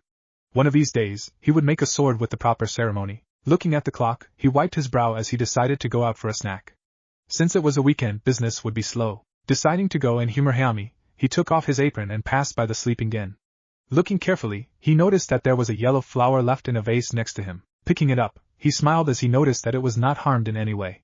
It could only be her work. Leaving a note on the table, he stepped out the door as he felt his eyes strain from the sunlight. Passing by numerous shops and people, he acknowledged their greetings with slight nods and continued his way towards the central marketplace. "Oh, Uzumaki-san, Naruto and Ai-chan." Naruto stopped as he heard another couple of familiar voices call him. Smiling, he turned to meet a young boy and a strong-looking man next to him. "Inari, Kaiza. How are you doing today?" Kaiza grinned as he lifted Inari onto his shoulders. "I just taught Inari here how to swim. He's a fast learner." Inari pumped up his arms as he yelled happily. "Of course. I'm going to be just like Dad." Kaiza grinned as he looked to Naruto. "Well, how is business?" "Adequate. As for your achievement the other day, I congratulate you." Kaiza laughed as he shook his head. "It was nothing. A man must protect what he cares for." Naruto nodded slowly as he looked away. "I guess. Still, swimming in those currents to close that emergency gate must have been hard on you. Yet you still have a lot of energy." "Well, if it wasn't for that, Inari here wouldn't have wanted to learn how to swim." Inari beamed as he held on to his surrogate father's head. "Yeah. Dad's so awesome. He was able to swim so fast in that super crazy water. And he's the village's hero." "Mom said so." Naruto smiled at the boy's exuberance. "Yes, your father is a true hero." Looking towards the marketplace, he slightly bowed as he turned to leave. "Wait. Naruto and Ai-chan. Mom wanted you to come by and have dinner with us tonight. Oh, and she said it's cool if you brought a friend too." Naruto paused as he thought. "I see. I will accept your invitation." Inari and Kaiza grinned simultaneously as they waved goodbye to the now leaving Naruto. Deciding to buy an apple to bring as a small present, the blonde stopped in front of a stand. However, it looked as if the stand owner was having some problems. "Hey, Gato wants his taxes, so make sure you pay them now." "I'm sorry, but we don't have enough money to give right now." That's no excuse. Hurry up and, here." Naruto took out a wad of cash as he shoved it into the man's face. "Take this and leave them alone." The man blindly took the cash and smiled widely. "That's right, you brat."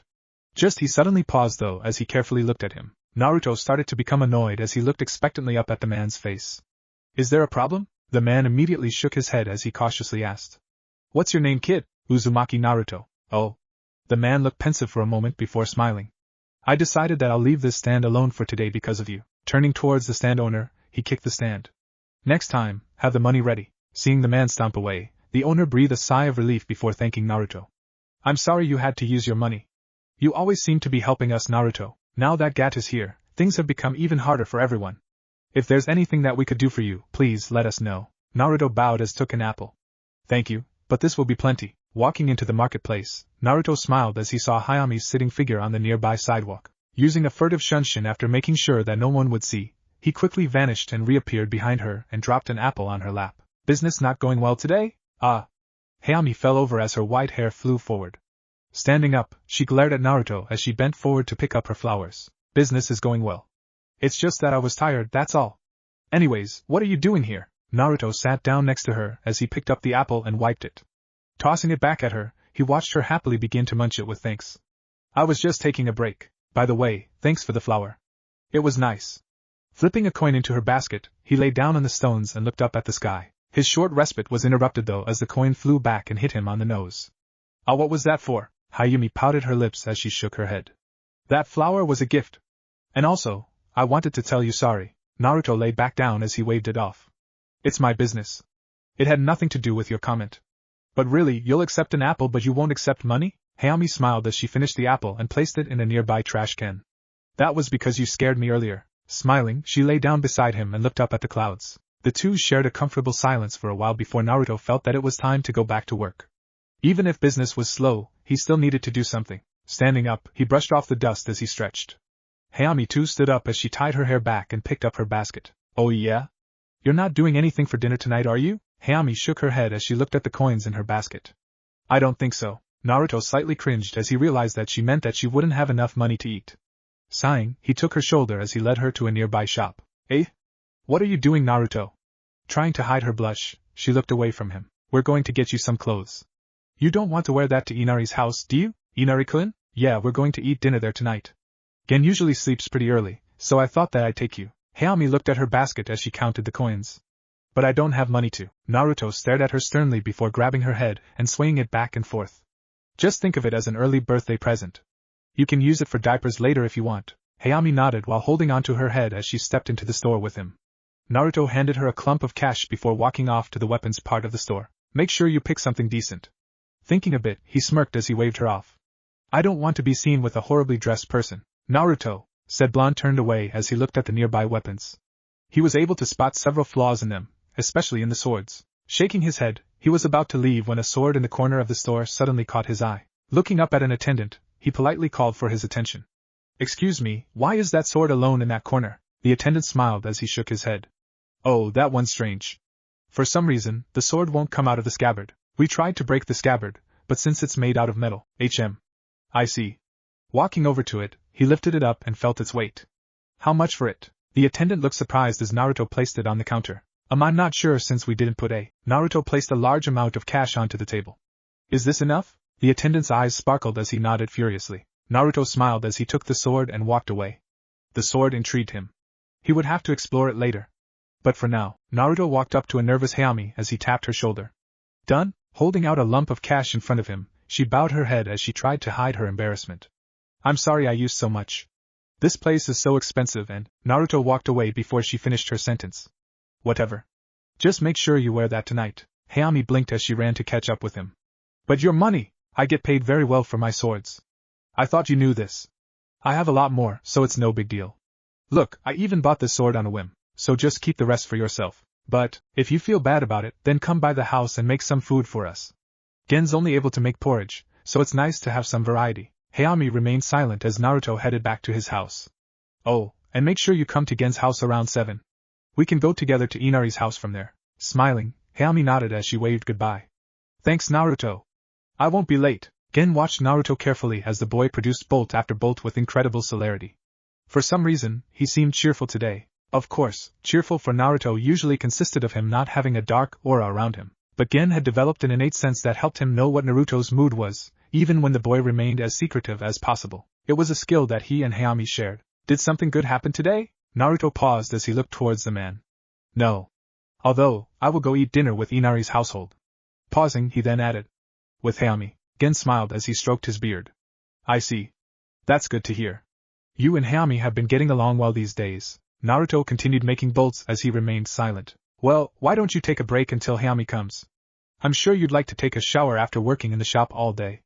I'll work the rest of the night. Naruto nodded thankfully as he put his hammer down. Thank you, Gen-san. I will see you tonight then. Gen nodded as Naruto walked upstairs. Picking up a chisel, he began to carve out a sculpture as he sat down in his chair.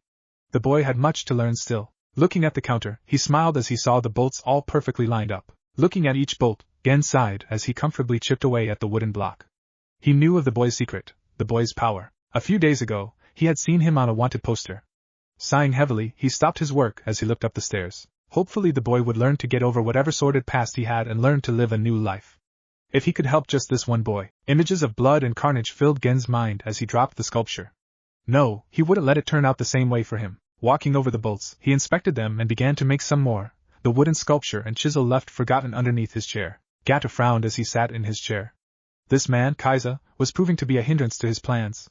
To control the wave, he needed to crush their hope first. The Kaiza figure would be a good example. Looking at his two guards, he smiled maliciously as he crossed his hands. Take Kaiza, by force if needed, and bring him to the nearby warehouse. Oh, and you can beat him a little if he resists. Just don't kill him. And don't cut off anything. I have something special planned for him. The samurai grinned as they walked off. Another man came in at the same time as he kneeled before him. Oh, Kenzu. Do you have any more information on that boy? Holding out a wanted poster, the man nodded. Yes. The boy with 1,000,000 Rio bounty is indeed living in the village.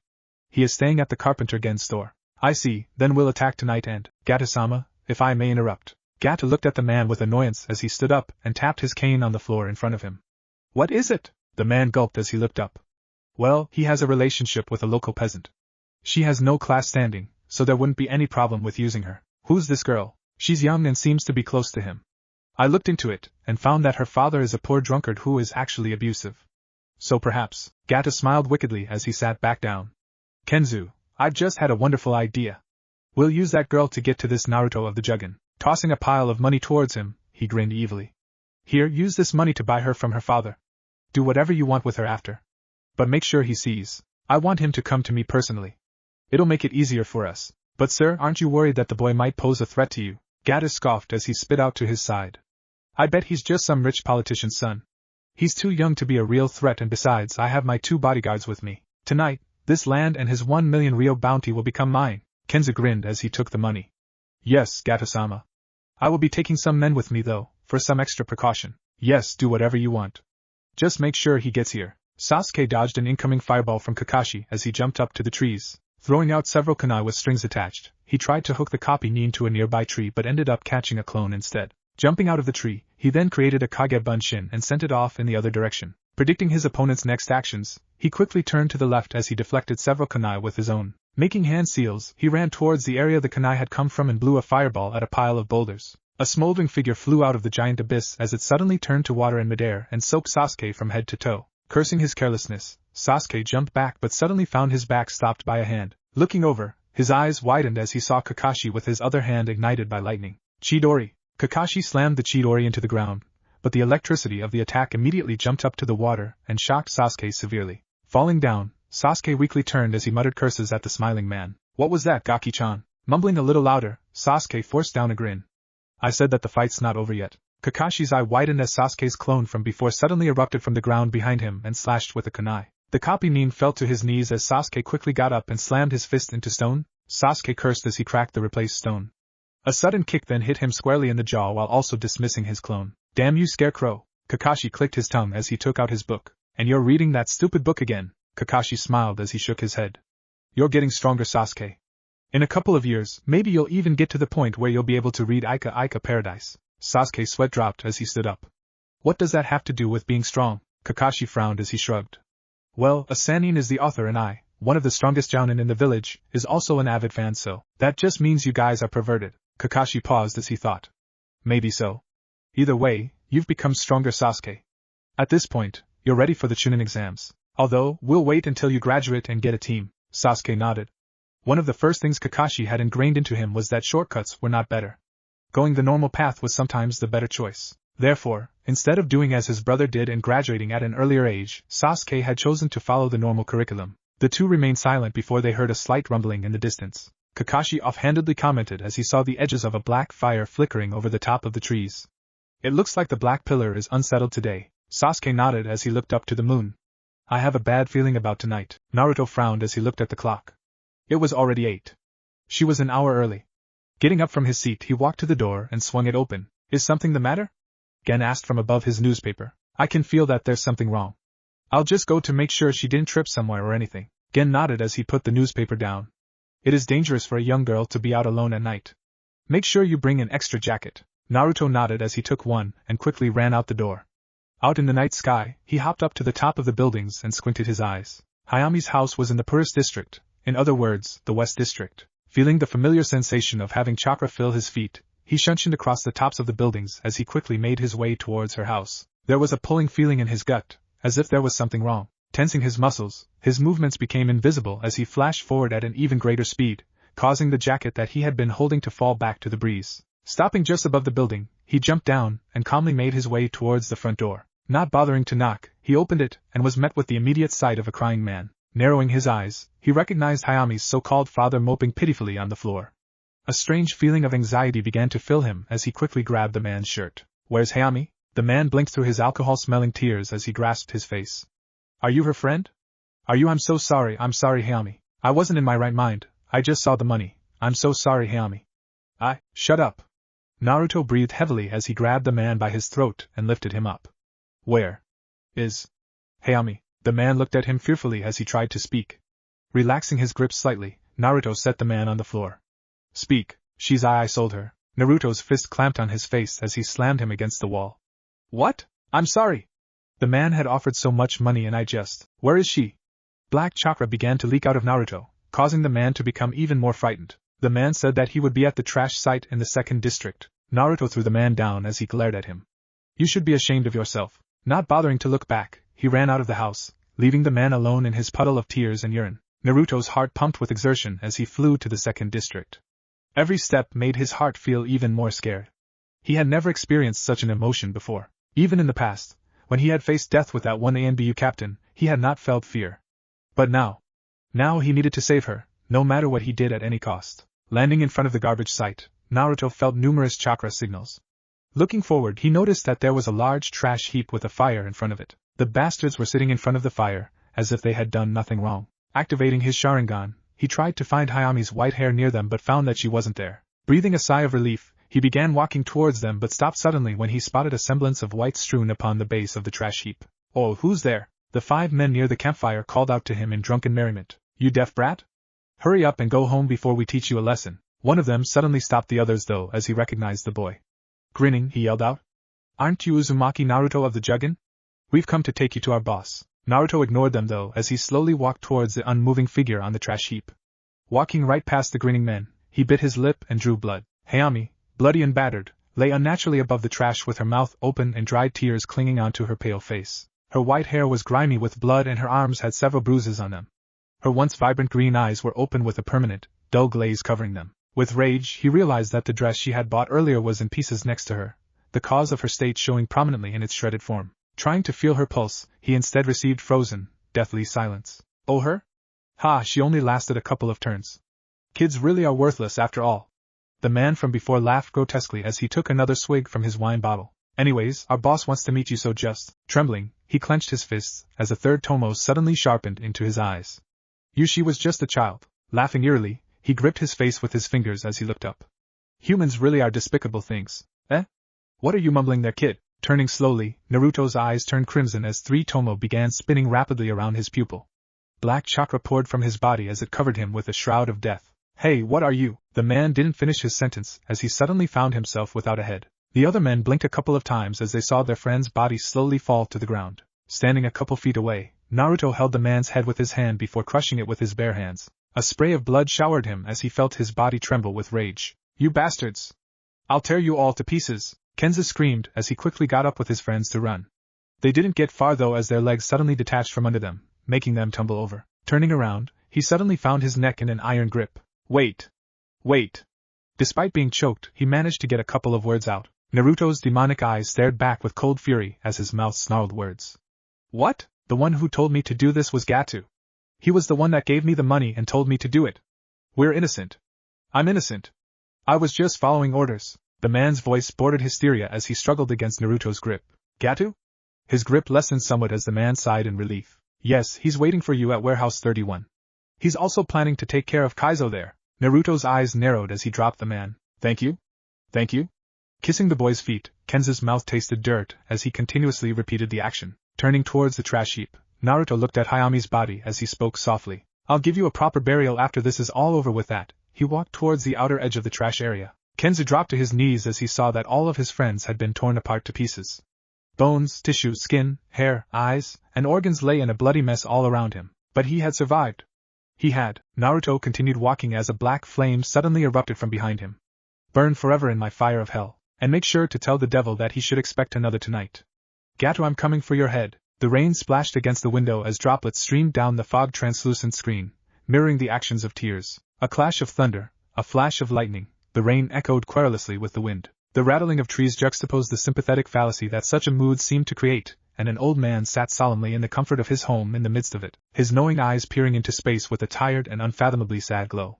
An ethereal blue light faded from his eyes as his face seemed to age several years. Picking himself up on the old sinews he called legs, he crept towards the furthest part of his home with a limp gait. Each step seemed to weigh down the entirety of his body with eternal sadness, as if some odious dust had been picked up with his feet in his earlier days, never settling to the hammer of time. Yet as the man took each step, resolve also seemed to grow in his eyes and the smallest spark began to blaze. Taking off his shirt, he revealed numerous burns and scars along the course of his surprisingly muscular body. With a firm hand, he gripped a steel hammer and swung it down with all his might. The thunder echoed the action. Naive dream, it was but a hopeless dream, that you could find safety here. I'm sorry, young Naruto. In the end, both of our souls could not be saved with just time, but I haven't given up hope yet. You will take your path and carry my future with yours. I will die with your sins and hopefully give you a chance at freedom, so don't lose yourself tonight. A flash of blue shined in his eyes before quickly disappearing. A satisfied smile etched upon his figure as he lifted the hammer one last time. I have seen it, you will be the one. Rip. Tear. Hate. Destroy. Kill. Obliterate. Annihilate. Naruto repeated the mantra with increasing ferocity as his mind was overcome with images too horrid to spill with his mouth. Tears that should have fallen drowned in his beast-like roar, while any feelings of mourning were overtaken by rage. The rain splashed against his drenched hair, the suit he had originally worn disheveled and transformed into a madman's suit. In a small corner of his mind, he knew it was wrong to take revenge. But it was easier and more satisfying this way. In the end, he was a ninja. The time he had with Hayami and Gen had dulled that thought. For a while, he had almost believed that he could have given up training, given up his thoughts of revenge and instead turned to the crafts and make a living as a normal person. But he had fooled himself, and fate had given him his punishment. His curse would never disappear, his eyes would never see the light. He would find no sanctuary here nor anywhere else. Clenching his fists, blood spilled from wounds that sealed themselves before they were noticed, and he ran as fast as he could towards his current destination, the foolish human known as Gato. The rain had decreased visibility, but under his Sharingan the path was as perceptible as the clouds before a storm. His footsteps made no sound as he jumped from roof to roof, until they stopped altogether in front of a giant, lit warehouse with the large numbers 203 on them. Breathing heavily not from exhaustion but from an increased surge of epinephrine, his eyes widened as he felt an uncontrollable power seize his form. Black chakra bubbled from his body as he cried out with more fury than the ongoing storm. Gato smugly smirked as he kicked the already downed Kaiza. Using his cane, he smashed the man's head into the ground while his bodyguards watched. The man had not even resisted, saying that he would not fight to fulfill Gato's selfish ambitions. Of course, he had not taken kindly to that. Battering people around was so much more fun when they couldn't do anything about it. Sighing, Gato stepped back as he motioned for his men to untie him. Now will you stay down like a dog and do what I say? It's meaningless to resist my campaign here. Kaiza smiled painfully as he kneeled. This village is my home. I will do everything I can to protect it. No matter what the cost, I will do what is needed. Gato frowned as he slammed his cane against the man's temple. Furious, he was about to tell his men to kill the troublesome man already, but paused as he felt a wicked thought rise from his mind. I heard you're quite proud of those arms. Let's see how brave you are without them. Two giant men with equally gargantuan hammers smiled as they lifted their weapons above Kaiza's head. The fisherman closed his eyes as he readied himself for the pain, when an unearthly scream suddenly blasted in from outside. Everyone stopped as they felt curiosity at the strange noise and another emotion, fear. Gulping, Gato motioned to one of his men to go check what had happened. The man nodded and quickly went out the door into the rain. A strange noise suddenly befell their ears though as they all stepped a little closer to try to see what had happened. Suddenly the man's head rolled back into the room, causing all of them to jump with shock. Slowly, the giant metal door creaked open as a drenched Naruto clad in black mist stepped forward. A wave of sable washed over them as the room filled with his chakra. A couple of men suffocated as they fell down due to the density of the energy. Yet, in a second as if it had been an illusion, the mysterious black fog disappeared, leaving a young, sodden boy with dull blonde hair and flickering red eyes. Gato paused for a second before laughing. His laughter prompted his men to also come out of their fear as they all boisterously joined the action without any reason. Wiping his tears, Gato smirked as he tapped his cane on the floor. You must be Uzumaki Naruto of the Jugen. What did you do to my man? Are you hiding a knife on you? That's pretty cowardly. Such an unkempt boy, no wonder your village wants you dead. Gato's smile turned into a sneer as he waited for the boy's response. Getting none, he stepped back behind his men as he yelled. But you made a stupid move, brat. Even if I didn't know that guy, it wouldn't be good if I didn't pay you back for killing one of my hands. The bounty said dead or alive. I had been feeling nice earlier, but now, I think we'll take you in dead. Snapping his head toward the two giant men from before, he pointed at Naruto. Take care of him and smash him good. The two men grinned as they stepped up to Naruto. Bringing their arms up to swing their hammers down, Kaiza finally snapped out of his shock as he tried to warn the boy. Naruto! Run! Kaiza and the rest of the people watched in disbelief as Naruto's arms suddenly flared with chakra and shot up to catch the hammers while they were still falling towards him. A second later, the giant metal mallets shattered as the boys' fingers dug trenches in them. At a loss due to their broken weapons, the giants looked at each other for a second. It was the last thing they would ever see. Making two clones, Naruto used his hands to plunge into the two men's abdominal cavities, crushing their hearts in the process. Not bothering to pause, the other two swept into action as they claimed their victims' lives mercilessly. The gravity of the situation finally fell on Gato as he saw his men fall victim to this monster, one by one. And as each man fell, his heartbeat grew louder and louder until its volume overtook his own hearing. Finished with the deed, Naruto stepped over the puddles of blood as his clones vanished. An endless stream of blood dripped from his pale hands as dirty rainwater and rancid crimson dyed his hair a frightful red. Stopping next to Kaido, his mouth opened slightly as he pointed to the door. "Get out of here and go home." Kaizen nodded as he stood up, despite his previous injuries, and limped towards the door. However, before he got out, he paused as he clenched his fists. "I have no business to say this, Naruto, but regardless of what I think is proper, I must say it." Taking a deep breath, he closed his eyes as he shouted. "Don't become a demon! You're a man who should protect, not kill." With that, Kaizen swung the door open and stepped into the cold rain, his back towards the scene as his teeth gritted with sadness. Gato looked at Naruto before laughing nervously. Standing up straighter, he grabbed onto the boy's shoulder as he tried to calm himself. "Haha, he's right. Don't kill me. I can give you money and anything else you want. Actually, become my own bodyguard. You can get anything you ever wanted. And you're young. I have a lot of things that I could do for you." And Gato stopped as he realized that the boy wasn't listening. Gulping, he was about to run away when the boy suddenly opened his lips and softly spoke. "Kaizen-san, I'm sorry. I'm not strong enough to be a hero like you." "No!" Gato almost screamed out loud as Naruto's eyes sharpened to black and red. A menacing cross slanted into an X shape in the backdrop of his pupil. "At this point, I can only be a demon." Gato raised his hands in defense as his eyes stared into Naruto's spinning red ones. "Wait, Manjikyu Tsukiyomi?" Gato wildly looked around as he felt an unbearable pain in his hands and feet. Tugging his limbs, he was met with even more pain. Upon closer inspection, he discovered that there were katana lodging him onto a wall of some sort. Blinking his eyes due to the pain, he noticed that everything else had disappeared and that there was only an endless expanse of water below him. Suddenly, Naruto appeared in front of him as he took out a long and wickedly shaped katana. "Welcome to my world of Tsukiyomi. For the next 72 hours, you will experience the most severe pain you have and will ever feel." Stepping up to him, Naruto slowly inserted the katana's tip into the man's eye as he felt the satisfaction of hearing him scream. Wrenching it out, he then proceeded to remove the man's digits one by one, allowing Gato's one eye to watch the process. However, right when he was about to collapse from the pain, it disappeared and the process repeated. Moaning, Gato's body shook with fear as he felt bile spill into his mouth. "Mere mercy." Naruto's mouth twitched into a smile as he opened his mouth. 71 hours and 59 minutes to go. Think carefully about what you've done during that time. Gen sat down from exhaustion as he picked up the prize. He had sworn that he would never let anyone die by something made by his hands again, but this boy was the one that would change the future.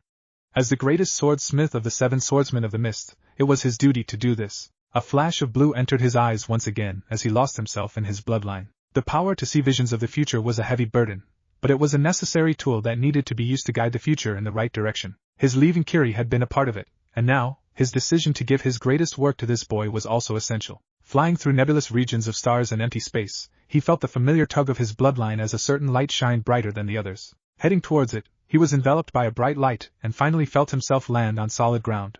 Apparently, this was the scene in which he would give witness to. It was bright and in the desert.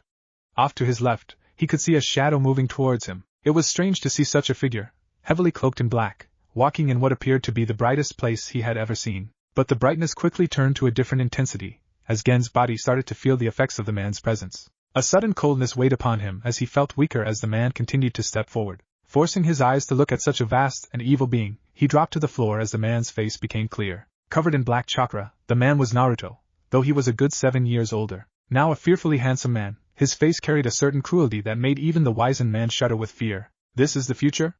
The world is doomed. How can this be, that such a... Gen stopped in his thoughts as Naruto's face suddenly scowled at a new presence.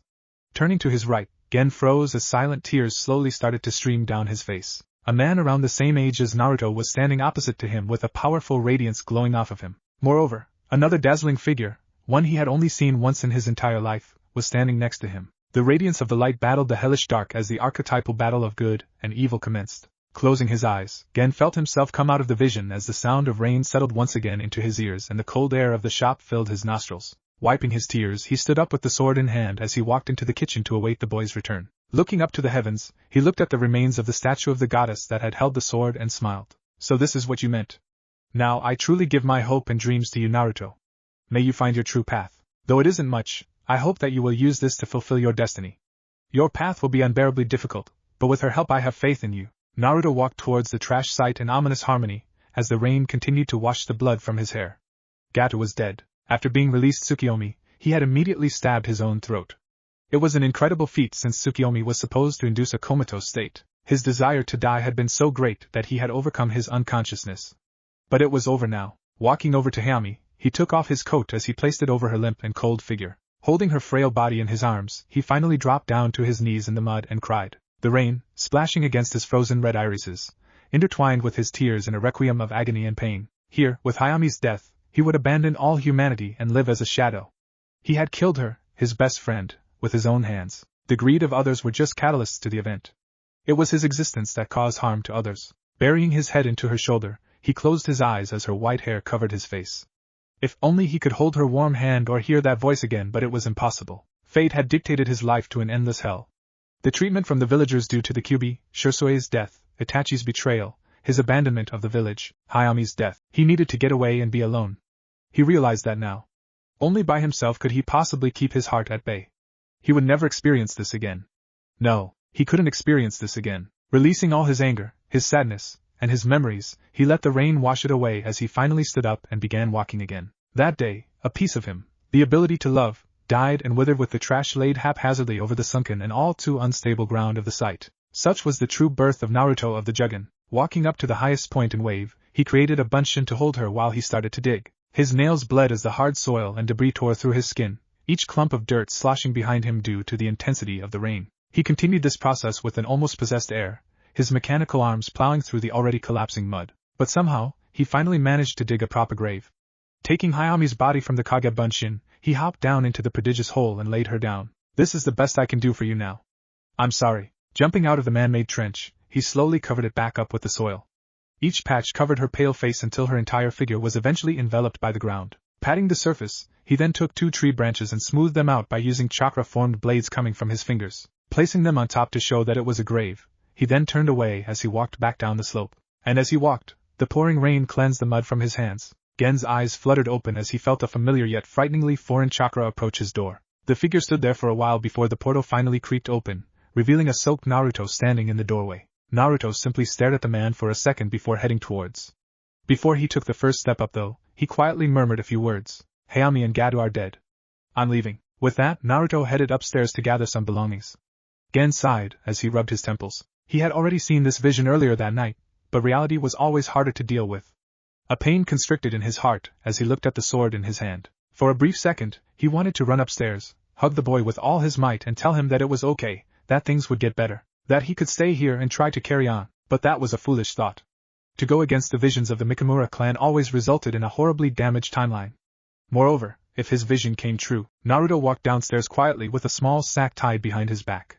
Packing only a few spare changes of clothes, he had decided to travel lightly. Walking into the workshop, he was about to pick up some of his swords when Gen stopped him. You won't need those. Naruto halted his movements as he looked back at the man. There was no question or demand in his eyes. They were simply blank. Taking a deep breath, Gen held back the pain in his heart and held the sword in front of him. This is the greatest sword I have ever made. It was made as a holy sword in the streams that connect this world to the afterlife.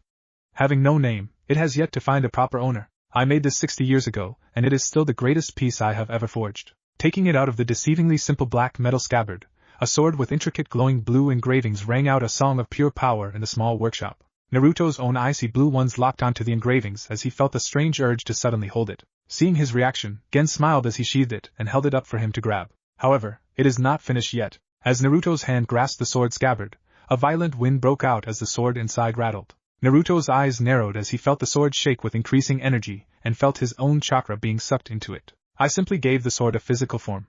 In actuality, this is Sakagari's katana, or Tatsuka's sword. Originally a spirit sword meant for sealing, it almost took my life when I sealed it into this physical form. Naruto's head moved up to meet his eyes as he asked questioningly. Then when you said that you had met that goddess when you were about to die, Gen nodded as he closed his eyes. It was my duty to pass this sword on to you. But even now, it is not finished. Only in the hands of its true owner. Naruto's eyes widened as the sword suddenly exploded in a flash of light, revealing 2 kodachi in each hand, one midnight black and the other a pure white. Will the sword find its true form? Looking at it closely, Gen smiled as he saw the insignia on the 2 blades. The fox and the dragon fine inscriptions for fine weapons. But you'll need a scabbard for those. Wait just a couple of hours for me to finish them. You can leave at that time. Naruto nodded as he placed the swords on the table. Looking back at the old man, he slightly frowned as he saw him working hard on a raw piece of metal. Aren't you going to ask any questions? Like why I'm leaving or what had happened? Gen paused in his work for a second as he smiled at Naruto. No. If you had wanted to tell me, I would have known. I understand that you've seen much. Your face, though it betrays your age, also sports one of the most painful eyes I've seen. Naruto bit back a smile as he remembered his first encounter with the old man. However, another sight then caught his attention as he frowned. The statue you had made, it's in shambles. Gen smiled as he nodded. It served its purpose. Never forget how it looked, Naruto. This you must keep in your heart above all else. Naruto closed his eyes as he nodded. That I will do. Feeling fatigued from the night's activities, Naruto slowly let himself fall into a light sleep with the sounds of metalwork lulling him to rest. It would be his last safe sleep for quite a while. Gen wiped the sweat off of his forehead as he regained his bearings. At 82 years old, he wasn't exactly the strong youth he had been in his younger years. Making simple scabbards for ordinary swords would have been simple enough, but then again, these were no ordinary swords. Already, the swords had caused the table the boy had placed them on to melt under some unknown force. They were currently laying on the ground, burning the hell out of his wooden floor. Grumbling, he continued fortifying the scabbards with countless seals as he left them on the floor. Even if he had tried to pick them up, they would have probably just ended up burning him, or whatever tool he used to pick them up with. Gen's sweat dropped as he saw the swords finally break through the wooden floor and fall to the ground below the house. Taking another mass of handy sutras, he slapped them on the scabbards as he molded them to the iron. It was a good thing he had a lot of these. Finally finished with the 2 scabbards, he set them up on the stand before pulling up his sleeves. With lightning speed he snatched them from the ground and placed them into their respective scabbards. Black blisters had already formed on his palms from the split-second action, but the sheaths were a success. Perfectly fitting the 2 swords, one weapon gleamed a menacing black, while the other shined a radiant white. Looking at the sleeping face of Naruto, Gen lightly placed the 2 swords in the boy's sack before heading upstairs. Taking one last look at the scene below him, he sighed as he felt the emptiness that came with Naruto's and Hayami's absence. When he woke up tomorrow morning, the 2 would never step back into the house with one smirking while the other blushed with simple happiness. Never would he hear the beautiful ringing of Naruto's metalwork, and never would Hayami's beautiful flowers grace his simple dining table. Things were fun while you were here, Naruto. You helped me more than you could ever realize. Even now, I think of you as a grandson. May you be the hero that I saw in my dreams. Goodbye, Naruto, and good luck with your journey. With that, Gen marched upstairs to his room, missing the slowly opening eyelids of Naruto. Thank you, old man. Naruto walked out of the old carpenter shop for the last time as he headed to the topmost hill of the village. There, on a cliff looking over the entirety of Wave, he kneeled in front of the grave he had made for Hayami. I'm leaving now. I won't come back either, so I'm saying my goodbyes now. I guess this'll be the last time we'll ever see each other again, since you're probably in heaven right now. Pausing, he took out a white and yellow flower and laid them on the soil. While I was walking here, I saw these growing out from underneath a sakura tree. I couldn't get them to come out nicely like you did, but Naruto stopped as he closed his eyes. It was enough. Any more and the pain would return. It was time to leave and forget this place. By himself, he needed to follow his path and, Naruto paused as a sudden shiver ran through his spine. Time stopped for a second as he felt a warmness flood his entire being. That voice was, turning around, his eyes widened as he saw Hayami running towards him with her hands waving. Naruto, where are you going? Naruto couldn't move his mouth as he felt numb. Not trusting his voice, he opened his mouth and softly whispered. Ha, Hayami? And then, in an instant the break of dawn fell upon him as he blinked. Hayami was gone and the sun was now coming up. Rubbing his eyes, he smiled as he bent down and looked at the 2 flowers. They were coiled around each other in a beautiful ensemble of white and faint yellow, glowing in the rising sun. Brushing his hand over the flowers, he stood up as he turned his back on the grave and strode out to the village's gate. He still had a mission to fulfill.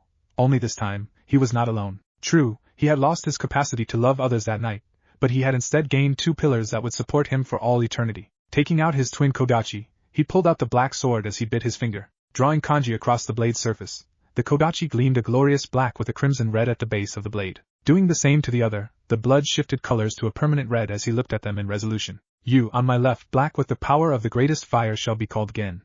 Looking at his right, he smiled as he looked upon the brilliant kanji. You, the protector of my right, white in the purest sense, shall be called Hayami.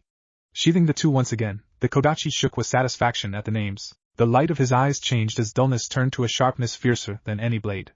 A resolve poured into his eyes as he saw his path laid out before him. In the end, Wave, a poor and backwater country, had taught him a special lesson, resolution. Feeling the already familiar weight of Gen and Hayami on his back, he walked down the slope as he left the grave. No, he would never be alone from now on. Naruto's steady footsteps lightly pushed against the moist path as he passed through the main street. Out of the corner of his eyes, he saw people hiding behind store booths with a look of fear in their faces. Closing his eyes, Naruto smiled as he walked undeterred. Of course, no one had had any idea that he had been capable of doing such a thing. To them, he had simply been the village prodigy that had showed some promise in carpentry. Walking to the end of the village, he noticed that the people were following him with a cautious air about them. Naruto. The boy stopped as he heard a familiar voice resound behind him. Turning around, his black cloak swished behind him as he looked at the first man he had acknowledged after coming into the village. Kaiza. The fisherman nodded as he stepped up to Naruto and put a hand on his shoulder. I don't approve of what you did to Gatu. Murder is not a deed that should be carried out, even if the person deserved it. Naruto remained silent, his own ideals held from breaking free from his tongue due to the respect he held for the man. But know this, Uzumaki Naruto. You, above all of us, have the power to be a true hero. With that strength of yours, you can stand with justice. Even if your actions were wrong. Kaiza bowed headfirst as he kneeled on the ground. You are always welcome to come back. At that time, we will accept you with open arms. Until then, remember us and know that you are not alone in this world. Naruto stared upon Kaiza's figure impassively before stooping down to touch the man's shoulder. Your thoughts. I will remember them. Turning to go, he was stopped by yet another person. Wait, Uzumaki-san. A portly man ran forward with a giant bag in his hands. Running up to Naruto, he panted heavily as he put it on the ground. Here, I brought you apples for your journey. You'll be hungry, won't you? Naruto paused in surprise at the unexpected kind gesture and smiled. Thank you, but I will have just the one. Picking a red apple from the bag, he tucked it into his pocket as he continued on his way, not turning back to see the bowing figures of every villager behind him. 2 weeks later, Sasuke looked at Iruka with disbelief as he clenched the sides of the table. Sure, he had promised Kakashi that he would wait and take the normal road to becoming a ninja, but this new policy was ridiculous. Iruka coughed in nervousness from the sheer number of glares as he resumed his speech. Well, yes. Therefore, the council and the Hokage have decided to make the graduation age from the academy 14. So those of you who wish to continue your ninja careers will have to stay in the academy for 4 more years. Kiba, a rowdy child the same age as Sasuke, yelled as he slammed his fist on the table. That's not fair, Iruka-sensei. Why do we graduate later? Iruka's eyebrow twitched as he grabbed a nearby newspaper and rolled it into a stick. Slamming the chalkboard, the classroom suddenly became quiet as Iruka sighed with relief. Thank you? As for your question, Kiba-kun, this new policy had been decided after the horrible failure of the last Chunin exam. Sakura, a vehement fangirl of Sasuke's with a fair amount of intelligence in book matters, raised her hand as she asked quietly. But isn't that the fault of the Jounin instructors? Iruka nodded. Yes, your Jounin-sensei is supposed to work with your individual talents and help you develop as more specialized ninja, but the council wants their students to be prepared beyond the basics of ninja techniques before becoming genin. Therefore, you will now finish the previous requirements for passing the original test by the age of 12. After that, for the next 2 years you will be trained in more advanced techniques with a greater level of training. To enter these next 2 years, only the best will be chosen. Think of it as getting an extra preparatory class. But be wary, everyone. Even if it's still a part of the academy, the training is only for those who are able to have the potential for being strong ninja. In the entire 10-year-old class, only about 20 children will have the privilege of entering the advanced classes. Sasuke frowned as he leaned back on his chair. He would have to find out the true meaning of this from Kakashi later. There was always a meaning underneath the underneath. Well, now that that's done, let's review the Henjutsu. The class collectively groaned as they lined up to show their techniques. If only there were a prankster to make the class more interesting. Naruto's hand shot up as he crushed several mosquitoes with his bare hands. After 2 weeks of traveling, he had finally made it into Kusa's territory. But the place, contrary to the simple name of grass, was more like a jungle. Already he had killed about 20 centipedes that were bigger than him, 200 mosquitoes, 17 unknown insect species that used a strange poison for melting things, and a foolish monkey who had tried to steal his apple. Even worse was the fact that the foliage was too thick to run through while the trees were too flimsy to jump from. Coupled with the muddy terrain that sank with each step, the place had definitely become his least favorite place in the last couple of days. Cutting a nearby tree with his Chikuto, he didn't want to use Gen or Hayami for such a trite matter. He trudged forward. He was almost tempted to burn down the entire forest in a blaze of Amaterasu, but that would lead to his discovery by Kusanin. Slipping past poisonous insects and spiders, he pulled out his map as he tried to find his location. Tucking it into his pocket, he shot a packet of chakra to his feet and jumped as high as he could. Passing the several levels of foliage, his head finally peaked above the tallest trees. Turning his head rapidly, he spotted the parts of tall buildings to his east, just 6 kilometers from his position. Rejuvenated at the prospect of finally reaching the city, he resumed his slow journey with more energy in his step. 6 vengeful monkeys and 6 deaths later. Pushing himself through vines, he finally broke free from the maddening forest and walked up to what appeared to be the village gate. The outside looked familiar to Konoha. A giant circular wall enclosed the town while an impervious wooden door guarded the entrance. Remembering that he was a wanted criminal, Naruto hinged his face and put another genjutsu over it, making him look more like a teenager with long dark blue hair. Unintentionally, he had changed into Shursui's form. Walking up to the door, 2 ninjas suddenly melted out of the wall as they stopped him. Who's there? Pulling out every ounce of acting talent he possessed, Naruto panted with fake exhaustion as he dropped to his knees. I come from a nearby village. Our town was raided by bandits, so we took our belongings and ran away. Since Kusa was the nearest village, I tried to come here. The first guard sympathetically tried to step forward, but was stopped by the second one. Wait, what village were you from and how did you get through this forest in the first place? Naruto bowed his head as he recalled the map in his mind with his photographic memory. It was Haru village. Out of all the farmers there, I was the one with the most talent in fighting. I had tried to fight off the bandits, but was finally forced to run away after they took the village. My family was also. Tears threatened to leak out of Naruto's face as he hit the floor with his fist. Anyways, since I was alone, I thought that I would come to this village. Also, Naruto smirked as he felt them falling for his trap. Also, I heard that Kusa is in need of blacksmiths. I can work for a little bit in return for my stay here. The Kusa ninja's suspicion rose as they stepped towards him. Who told you that we need blacksmiths? Holding out his hands, Naruto asked for the men's weapons. Spinning them around, he took the end of it and smashed it against the wall, breaking the black blade in the process. Hey! Those are expensive to replace. Naruto smiled kindly as he took out a kunai from his own pouch and handed it to him. This is a kunai that I made. I used relatively basic metals and spent only a couple minutes on it. But more importantly, it can withstand even the force of a katana. Before being a warrior, I am a craftsman. The Kusanin looked at him disbelievingly as they felt the iron. It certainly did seem strong and the boy appeared to be genuine also. The boy emitted a fairly low chakra level, only about the strength of a fairly strong genin. And only ninja who were ANBU captain or higher were able to mass their chakra like that. Even if this boy was a teenager, well, they needed some weapons anyways. Why not take the chance? Alright, you can come in. But only if you make us some good weapons. But keep it a secret, alright? The guards missed the smirk on Naruto's face as they led him into the village. No problem, ninja-san.